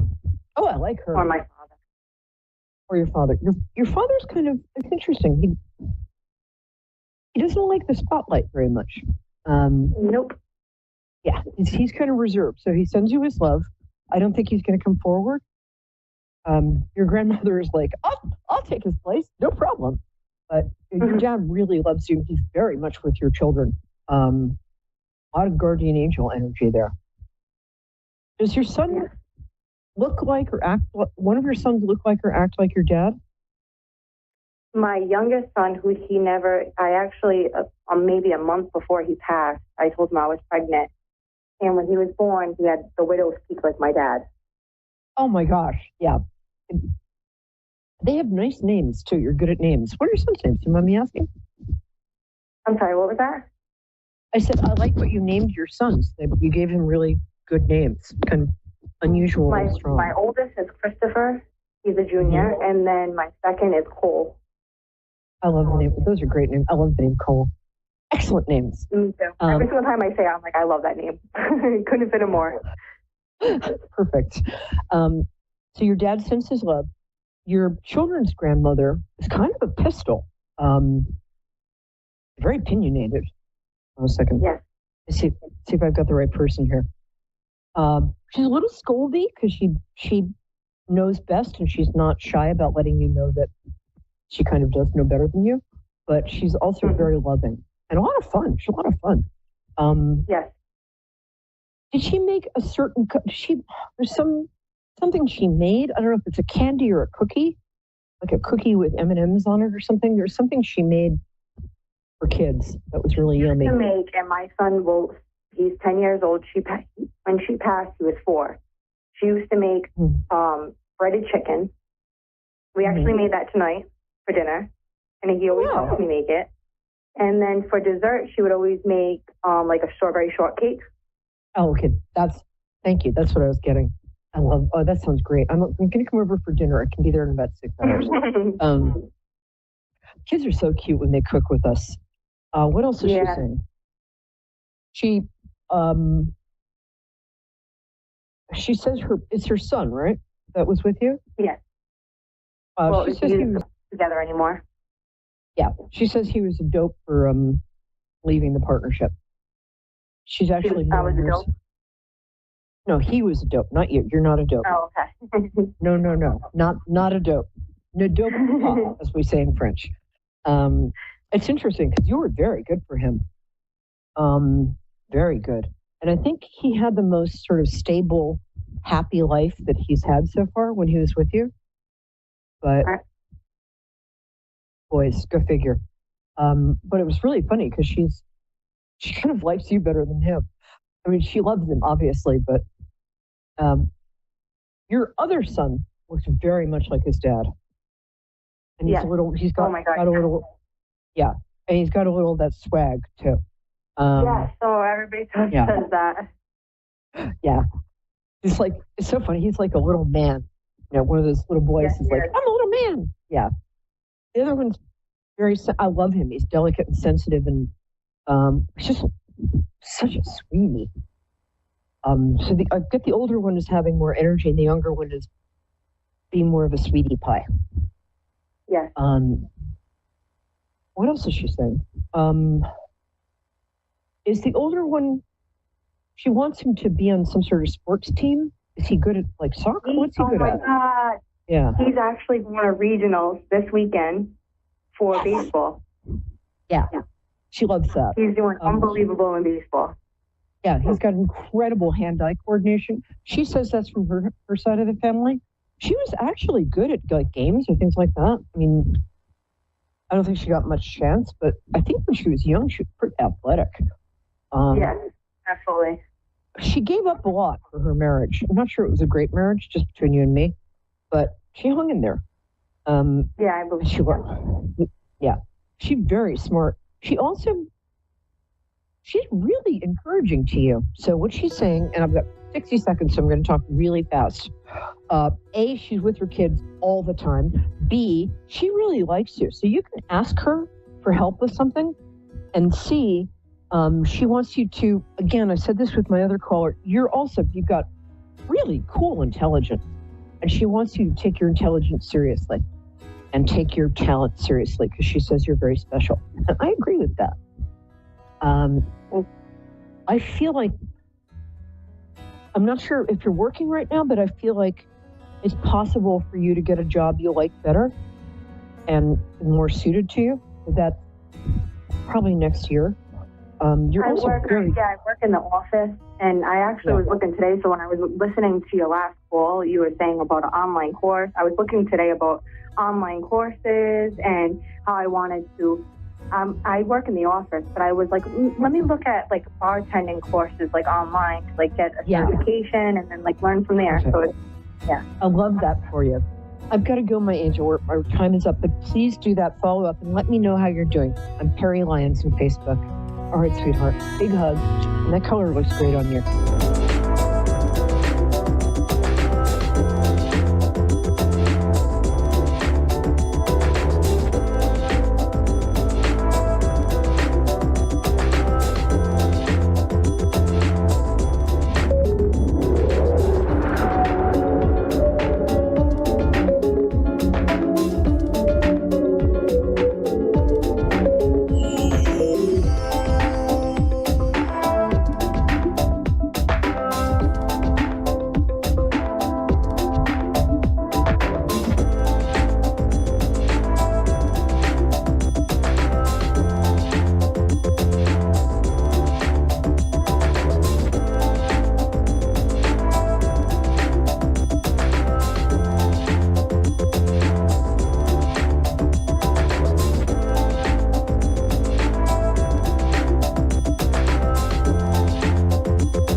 A1R Psychic Radio, Earth's #1 psychic radio network, and watching Moonstruck TV and Lightning Television.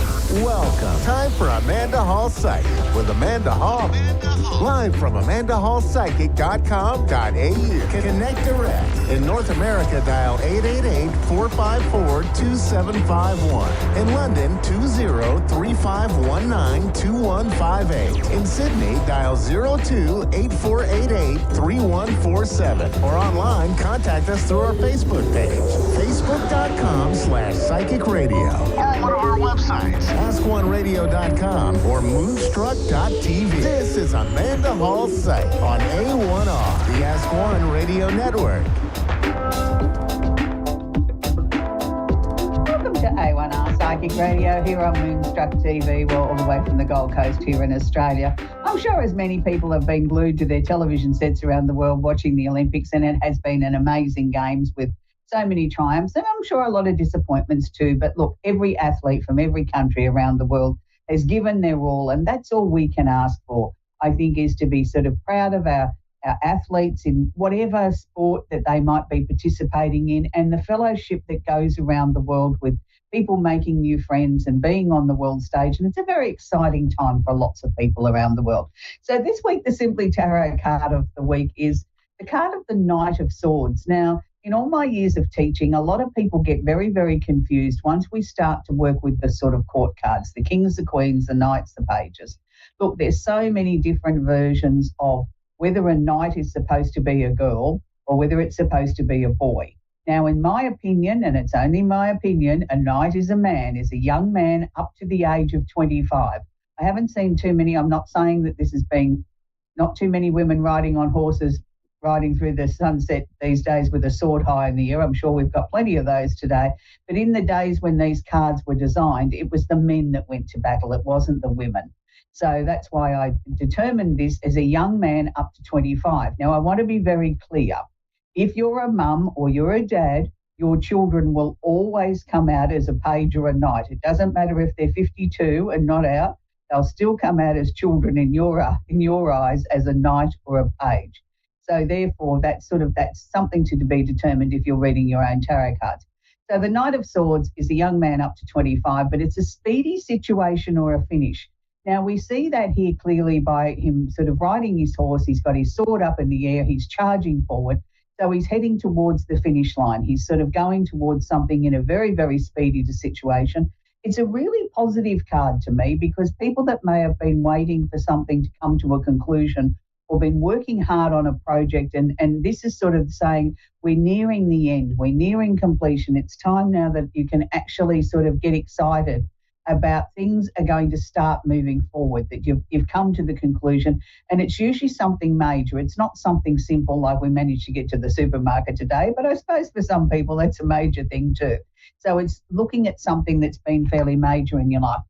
Now, I've had lots and lots of feedback in the last couple of weeks, particularly about the astrology section, about people are sort of tuning in and going back and watching it again and again and again, because they're informing me that they're getting lots of information out of it that's helping them understand why they're feeling as they feel, or that, that makes sense to me, or that's, I now know it's the right time to start looking at making a major decision.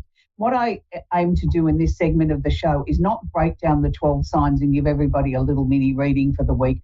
I pick out what's the best, or what I see as the things that stand out in the chart prior to the show, and then I describe to you which signs it will affect the most and how and why. And a lot of times I'll say then it'll wash over the remaining 8 signs. So at the moment, it's happy birthday to Leos. We're in the final throes of, the final throes. We're in the beginning part of the energy of the sun in Leo. We're sort of heading towards that middle section, and there's lots of birthdays coming up, I'm sure, for lots of famous Leos and people that are famous in our lifetime and people that are famous to us, like our family and our friends. So happy birthday to all the Leos. So that sort of just means that the sun is radiating on the centre stage at the moment. The Olympics couldn't be on at a more perfect time because it is the time when people do want to be on the stage, that do want to be in the limelight. No matter what their star sign is, it's their time to shine. And that's what the Leo energy is about.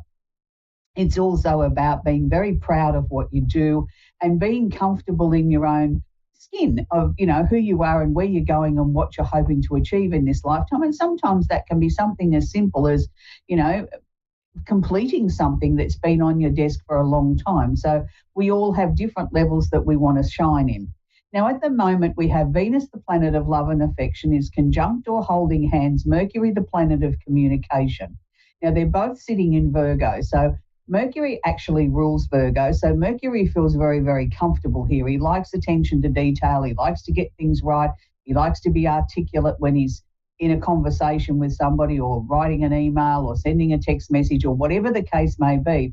And this also covers anybody that does any form of communication for a living, whether they're a songwriter, a script writer, whatever the case may be. So with Venus here conjunct or holding hands Mercury in Virgo, it is going to be affecting Virgos, Capricorns and Tauruses the most. The opposite sign of Pisces, it will wash over the other 8 signs. So it's got a less of an impact on the other 8 signs. But it doesn't matter what your star sign is. If you're seeking or hoping to attract new love, then you need to be looking in places where people go that has got a lot to do with communication. Now, look, that could be a concert, it could be a lecture, it could be a podcast, but podcasts are usually done in private. It's usually something we listen to by ourselves. Anywhere where there's a lot of people, where communication seems to be happening, where people would go to learn something or understand something. It's not the time to sort of hide yourself behind a tree and sort of say, gee, I wish, love would come and find me. Love doesn't normally look around the back of trees, not in my experience anyway. We actually have to make an effort and get out there and find ways to meet people. Look, I know the modern way is we all go swipe left and right on Tinders and whatever's on dating apps, but sometimes meeting somebody in person is actually more exciting because you get a feel for that person. You automatically know on an instinctive level whether you like or dislike or whether you feel an attraction or you don't. And they could be the most gorgeous creature, but yet there's no feeling there. And that's where I think sort of dating apps leave things to be a little bit to be desired. You're only looking at a photograph on a screen. Unless you're very highly tuned psychically and can do what's known as psychometry, which is the ability to read an object or a photograph off a screen, then you're going to find that you're going to be maybe missing a lot of opportunities because you go swipe, swipe, swipe, no, don't like that, but you're not stopping long enough to gauge the energy that you might be there just because they physically haven't caught your attention because they've got the wrong colour hair or the wrong colour eyes. So that's just my little soapbox for the day about, maybe get out in person and if you're really serious about finding love, get out and do something, go to places where people actually go, where people might be communicating or listening or talking or whatever. That's the message there. We have the moon, the emotional planet, which moves every 2.5 days. So the moon only sits in a sign for a very, very short space of time, is conjunct or holding hands what's known as the part of fortune. Now, the part of fortune is not where we're going to find the pot of gold at the end of the rainbow. It's not where we're going to get the winning lotto numbers or anything like that. It's what we feel fortunate about in our lives. Now, at the moment, the moon will be there, holding hands or conjunct the part of fortune for about the next 18 to 20 hours, also in Virgo. So you may find, now this doesn't matter what your star sign is, you may find that your emotions are a little bit muted at the moment. It's almost like we've taken the energy out of them. It's like, oh, well, okay, whatever. I'm not really feeling emotional. I'm not feeling that I need to sort of voice my opinion very much. I'm taking a very nonchalant sort of attitude towards how the moon is affecting the part of fortune. For some people, it may be sort of looking to reorganise their lives, trying to bring in better finances, trying to get things more organised, and you're looking at it in a non-emotional way. It's sort of like you're not getting upset because there's not enough money in the bank account to stretch over all the bills. You're looking for some creative solutions of how we can try and address the problem, fix the problem, or get on top of it quicker. So this is where the moon here in Virgo is actually helping, because it's taking the sort of the sting out of the tail a little bit and allowing us to look for solutions in a more practical, logical, down-to-earth sort of manner. So that's what I'm suggesting. If there's something there that you need to be looking at, that you need to take the emotions out of, or you're just feeling a little bit flat emotionally and you're sort of thinking, I've got no zing left in me, maybe I've been sitting up watching the Olympics too long, and that may very well be true too. But it can also be that the moon is moving through Virgo and it's asking us to sort of tone our emotions down a little bit. And to put our focus maybe back on our physical health. And, for some people, that can be a real issue. That can cause a lot of stress in your life that, you don't feel physically well, or the condition you've got is not improving, or, there's lots of reasons why we have ill health. And it's not always our own fault that we've done something wrong. It can just be the genetics of who we are and where we've come from, that this is something that runs in families. So be aware of that. If you're feeling a little bit under par emotionally, and, your physical health is feeling a little bit run down, maybe be a little bit kinder to yourself. Maybe have a day on the couch and watch the Olympics and sort of just chill out and rest up, and maybe tomorrow then you'll feel better.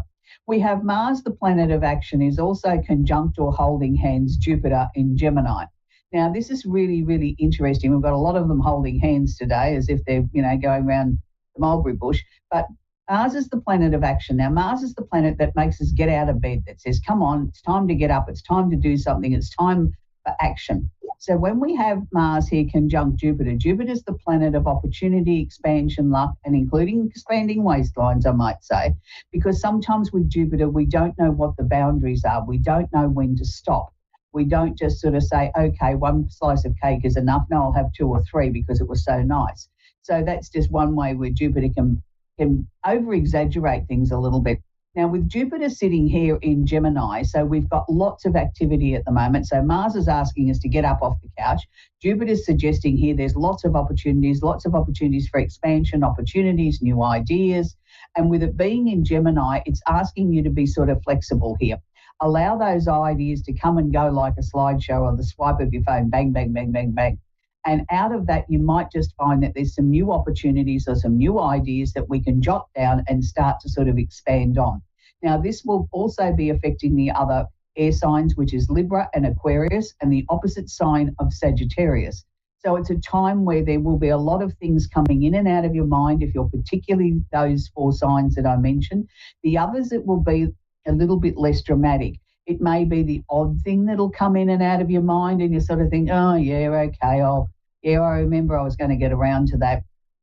Or maybe that's a great idea. I should write that down before I forget it. So there'll be lots of opportunities there, but they won't be as pronounced as they will be for those first 4 signs. And particularly if you're a Sagittarian, I want to suggest to you that don't just dismiss something because it hasn't happened yet.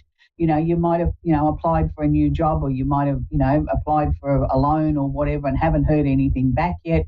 And you sort of think, oh, well, maybe that's, too far gone. It's past, what you consider being the use by date or when they would have contacted you back. And then right out of the blue, over the next couple of weeks to the next month, you may just get that random text message or that email or something that says, hey, you were successful, give us a call. So don't be surprised that there could be some random things there, particularly for Sagittarians, not so much the other 3 signs. Now, we've got Saturn, the planet of discipline and opportunity, is sitting in Pisces, has been there for quite some time now, since late last year.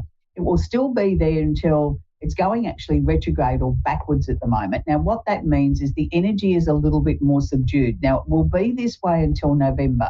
It doesn't mean that that Saturn isn't sort of waving his big stick and saying, we've got to get organised and be practical. What it's saying is that Saturn is doing it in a more gentle way. So we may not sort of feel the full effects in as much as it's not so hard hitting, but certainly the messages are still there. So if you're trying to bring in something creative and you're a Pisces, a Cancer, or a Scorpio, and the opposite sign of Virgo, just be aware that there may be a couple of little restrictions there. There may be a couple of things that are not going to be quite as easy as what you thought they were. Maybe Saturn's sort of telling you to go back to the drawing board, reorganise things, make sure that you put a solid foundation under everything, and just make sure that you're very happy with the way everything is sort of transpiring and unfolding. It's not necessarily a time of high energy. It's a time of just plodding along and getting things done quietly. But you'll find over time, you'll get a lot more done at this pace than you would if you were like the bull in the china shop. We also have Neptune, the planet of illusion, delusion, creativity, is also sitting in Pisces, which it rules Pisces. It's also going retrograde or backwards at the moment and will be going that way until December this year.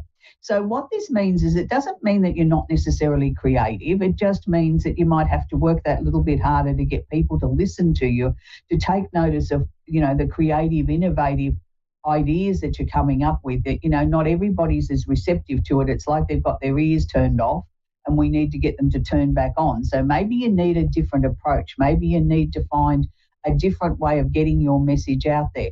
If you're a creative person and you're feeling a little bit stifled at the moment, then switch your creativity to something else. If you're trying to write a song and nothing's happening, go and paint a wall or bake a cake or do something different. Just break that monotony, break that energy for a little bit, and you may just find by doing that, then the creative juices start to flow. So we're going to take our first caller now, and it's Sonia in Healy in Alaska. Are you there, Sonia? Yes. Do you have a question I can answer for you, please, Sonia? What a pretty part of the world you live in. Well, I'm going through a lot of stuff with my son with court stuff. He has mental illness and was arrested and for attacking me. I'm trying to get him into the hospital instead of out of jail, and I have grand jury tomorrow, and all kinds of other hearings coming up over the next couple months.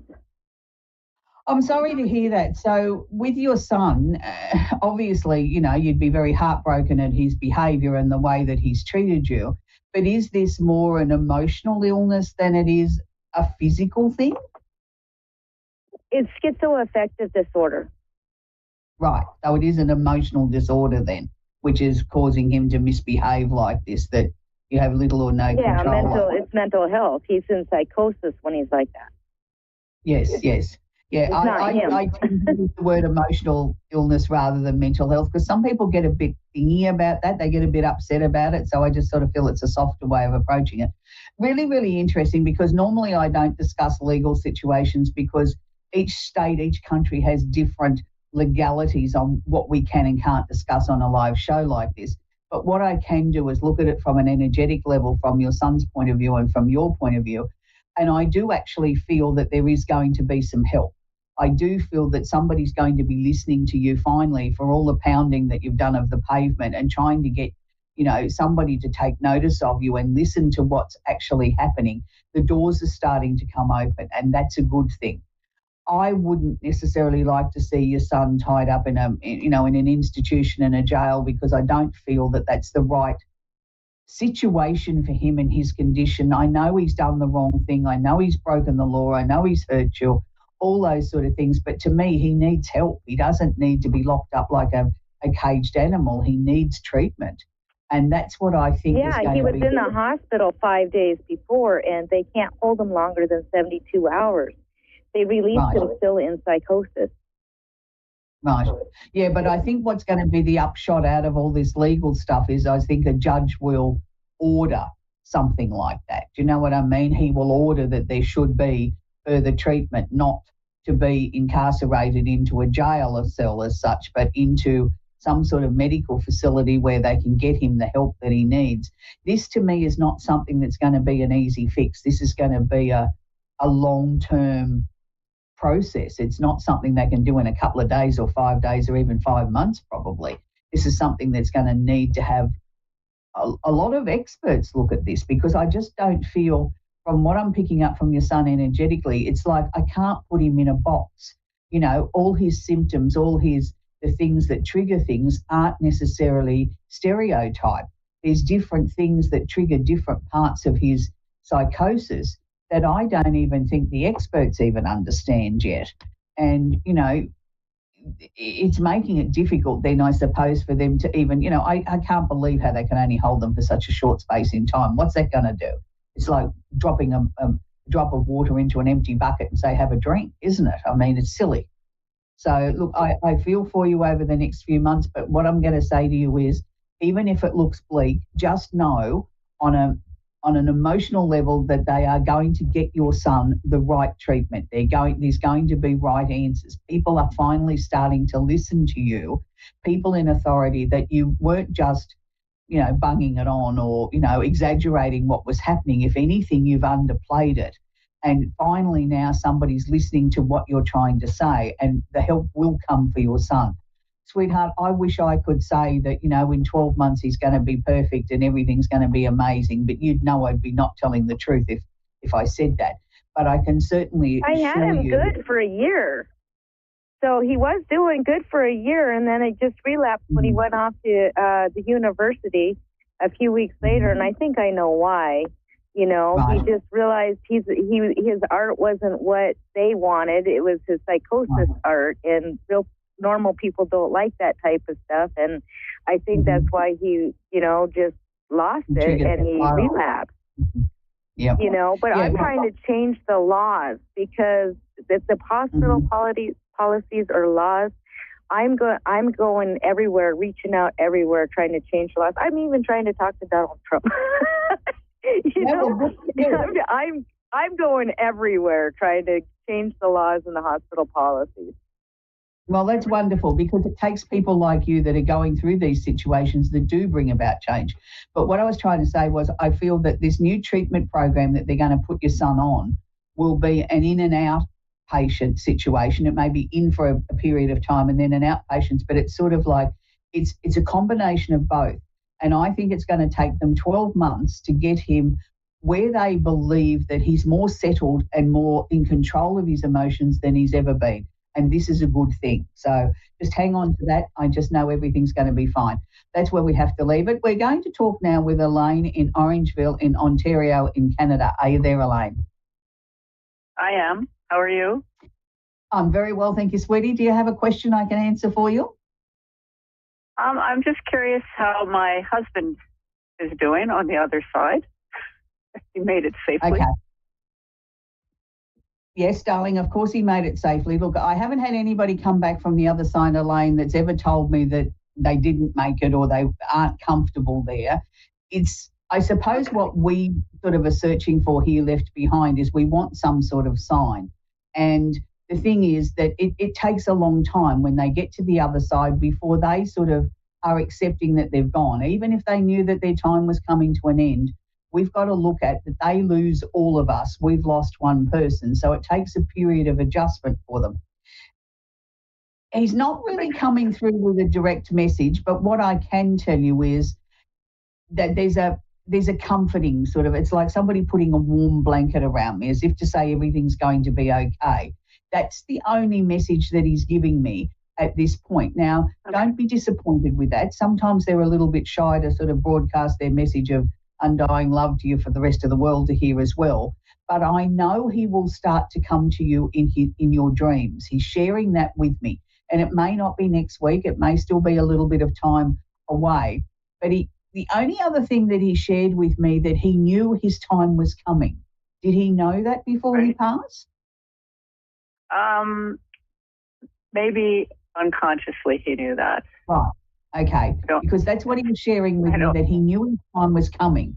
But I don't know that he wanted to believe it. So, it may have very well been an unconscious thing, but he certainly wasn't ready to go. I can assure you of that. And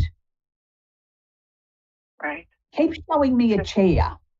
Is there a wooden chair that was special to him or important to him or something he sat in? Yes. And also, yes, there was. Just keep showing me the chair. And the chair looks, well, obviously empty because he's not sitting in it, but he just keeps showing me the chair. And it's, I'm going to take from what he's showing me, because he's not talking to me, he's just giving me symbols. I'm going to take from that when you feel down, when you feel at your downest, is go and sit in the chair. And maybe that's when he's going to put that feeling of the warm blanket around you. You know what I mean? That he's holding you, he's with you. They all have different ways of communicating. And, something like that if that was his favourite chair and you know what chair it is, then that's his specific message to you that, and it's hard when you've lost somebody. There's no timetable for when you get over grief or you learn to live with it. I was widowed over 40 years ago and I can say I can still have bad days. You learn somewhere to park. You park it somewhere and, and it comes back, bites you again when you least expect it. But I know your husband's with you. I know he wasn't ready to go. He's got a dog with him. It's wagging their tail. Okay. Was there a special dog you lost early in your marriage? Not early in our marriage, but you're actually the second person who has mentioned this dog in time, because he had a dog growing up, a sled dog that was his favorite dog, and he always talked about her. Right, well, the dog's with him, and the dog's wagging a tail like you wouldn't believe. And he is so happy about that. Yeah, no, but I think he wants to let you know that even though he misses you deeply, and, there isn't a day goes past where he isn't sort of, wandering around looking at what you're up to and whatever. And mind you, they can't come into anywhere private like the bathroom, anything like that. But they do keep an eye on us. But he wants you to know that he's there with the dog and they're having fun. And, yeah, that makes sense if it was a childhood dog, because it was a very childish sort of playful sort of dog, running around chasing the ball, full of energy. And he seems really happy to sort of share that with you. He's giving me pink hearts now, so that's his way of telling me that he's going, that he loves you and he misses you, and he wants you to just be happy. Don't keep everything like a mausoleum. You know, if you want to sell up, sell up. If you want to change something, change something. Just don't throw the chair out. Right. I'm very thingy about that I don't chair. have the chair. Oh. What did you do with it? What did you do with it? He actually took the chair with him when he went somewhere. So I don't know where the chair is. Oh, okay. Mm-hmm. But it's okay. Was there another I understand the symbol. Right, okay. As long as you understand what the message is. I do. He was just, okay, well that's all that matters, because it's not for you to explain to the rest of us. It was his way of getting a message through to you. And look, he really, really does miss you. I felt that there was going to be some changes, though. Are you looking to make changes or move or do something or changing where you're living? Because there was a lot of activity around you. I did move. It's been a few years, so I have moved. I moved 4 years ago, and he passed away 2 years ago. So anyway, there is a lot going on around us, but I just figured I'd ask, because this time of year I always have a sense that he's around me. Mm-hmm. I smell things. I dream a lot of dreams, and he's been in the dreams. Mm-hmm. So yeah, but he's showing me like a flurry of activity, so I'm not sure whether that means that you're just coming up to a busy period in life. But anyway, he's there with you, and he sends you beautiful lots of hearts and things. And Elaine, that's unfortunately where we've got to leave it. We've come to the end of the show, but I know he loves you and he misses you daily, and the dog's happy. So enjoy your time with the rest of your family. So it's always interesting when we lose somebody that we're looking for some validation, some communication from the other side to let us know that they're okay and all those sort of things. And that's really comforting, and it helps us heal, and it helps us get through the grieving process. But lots of times, you know, people say to me, I haven't got a message. Well, they don't all come through, and they don't all want to, you know, make an appearance either. Sometimes it's just a thought. Sometimes it's a song on the radio that takes you back to a time that was special for the two of you. That's their way of coming through. It's not always in a voice communication or seeing an apparition or seeing their shadow walk past or something like that. It's sometimes just a feeling. So just knowing that they're with you is really important. So this week I'm going to leave you with an Australian singer's song that was really beautiful, and she's a very powerful Indigenous lady. And the song has got the most powerful, beautiful words, and it's called Listen to Your Heart. So if you get a chance, check it out on YouTube. Listen to Your Heart with Casey Donovan. The words are absolutely magnificent, and it really does tell you to listen to your heart, and, you know, you can have everything that your heart desires if you're in sync with yourself. It doesn't matter what you're looking for. Whether you're looking for money, peace, love, happiness, whatever, you've got to listen to your heart, and it'll always lead you where you need to go. So until next week, listen to your heart. Bye for now.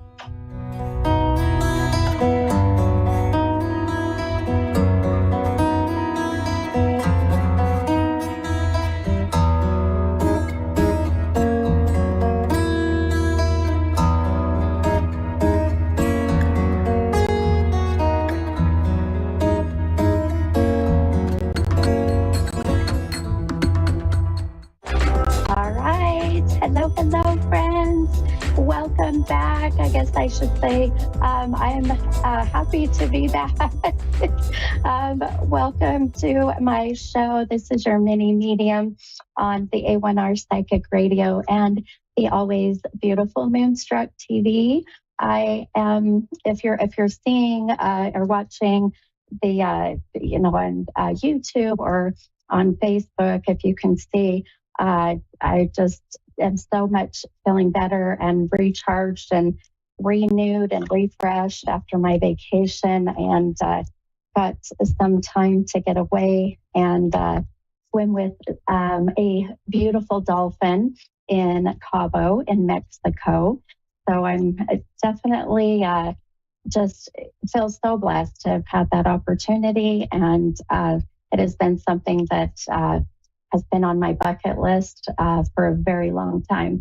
So let's see, I'll be 49 in a couple weeks, and I'm pretty sure it's been on my bucket list since I was probably 7, at least. So, like 40 something years, and finally got the opportunity and took my daughter, my youngest, who is 12, and we went on a beautiful cruise and went to Cabo and then also into Ensenada, and just a wonderful time. And I'll tell you, if you get the opportunity to, just get away. I don't care, if it's as big as going and swimming with dolphins, or if it's, just getting outside and, in your yard or take a walk. I'll tell you, that sun is so recharging and refreshing and so needed. So I am just so happy to be back, though. Isn't that crazy? We go on these, vacations, we get so excited and look forward to, and they're so needed. And then we come, or towards the end, we're happy to be back home. But like they say, there's no place like home, right? No place like home. But more than anything, too, I was excited to be back. I haven't been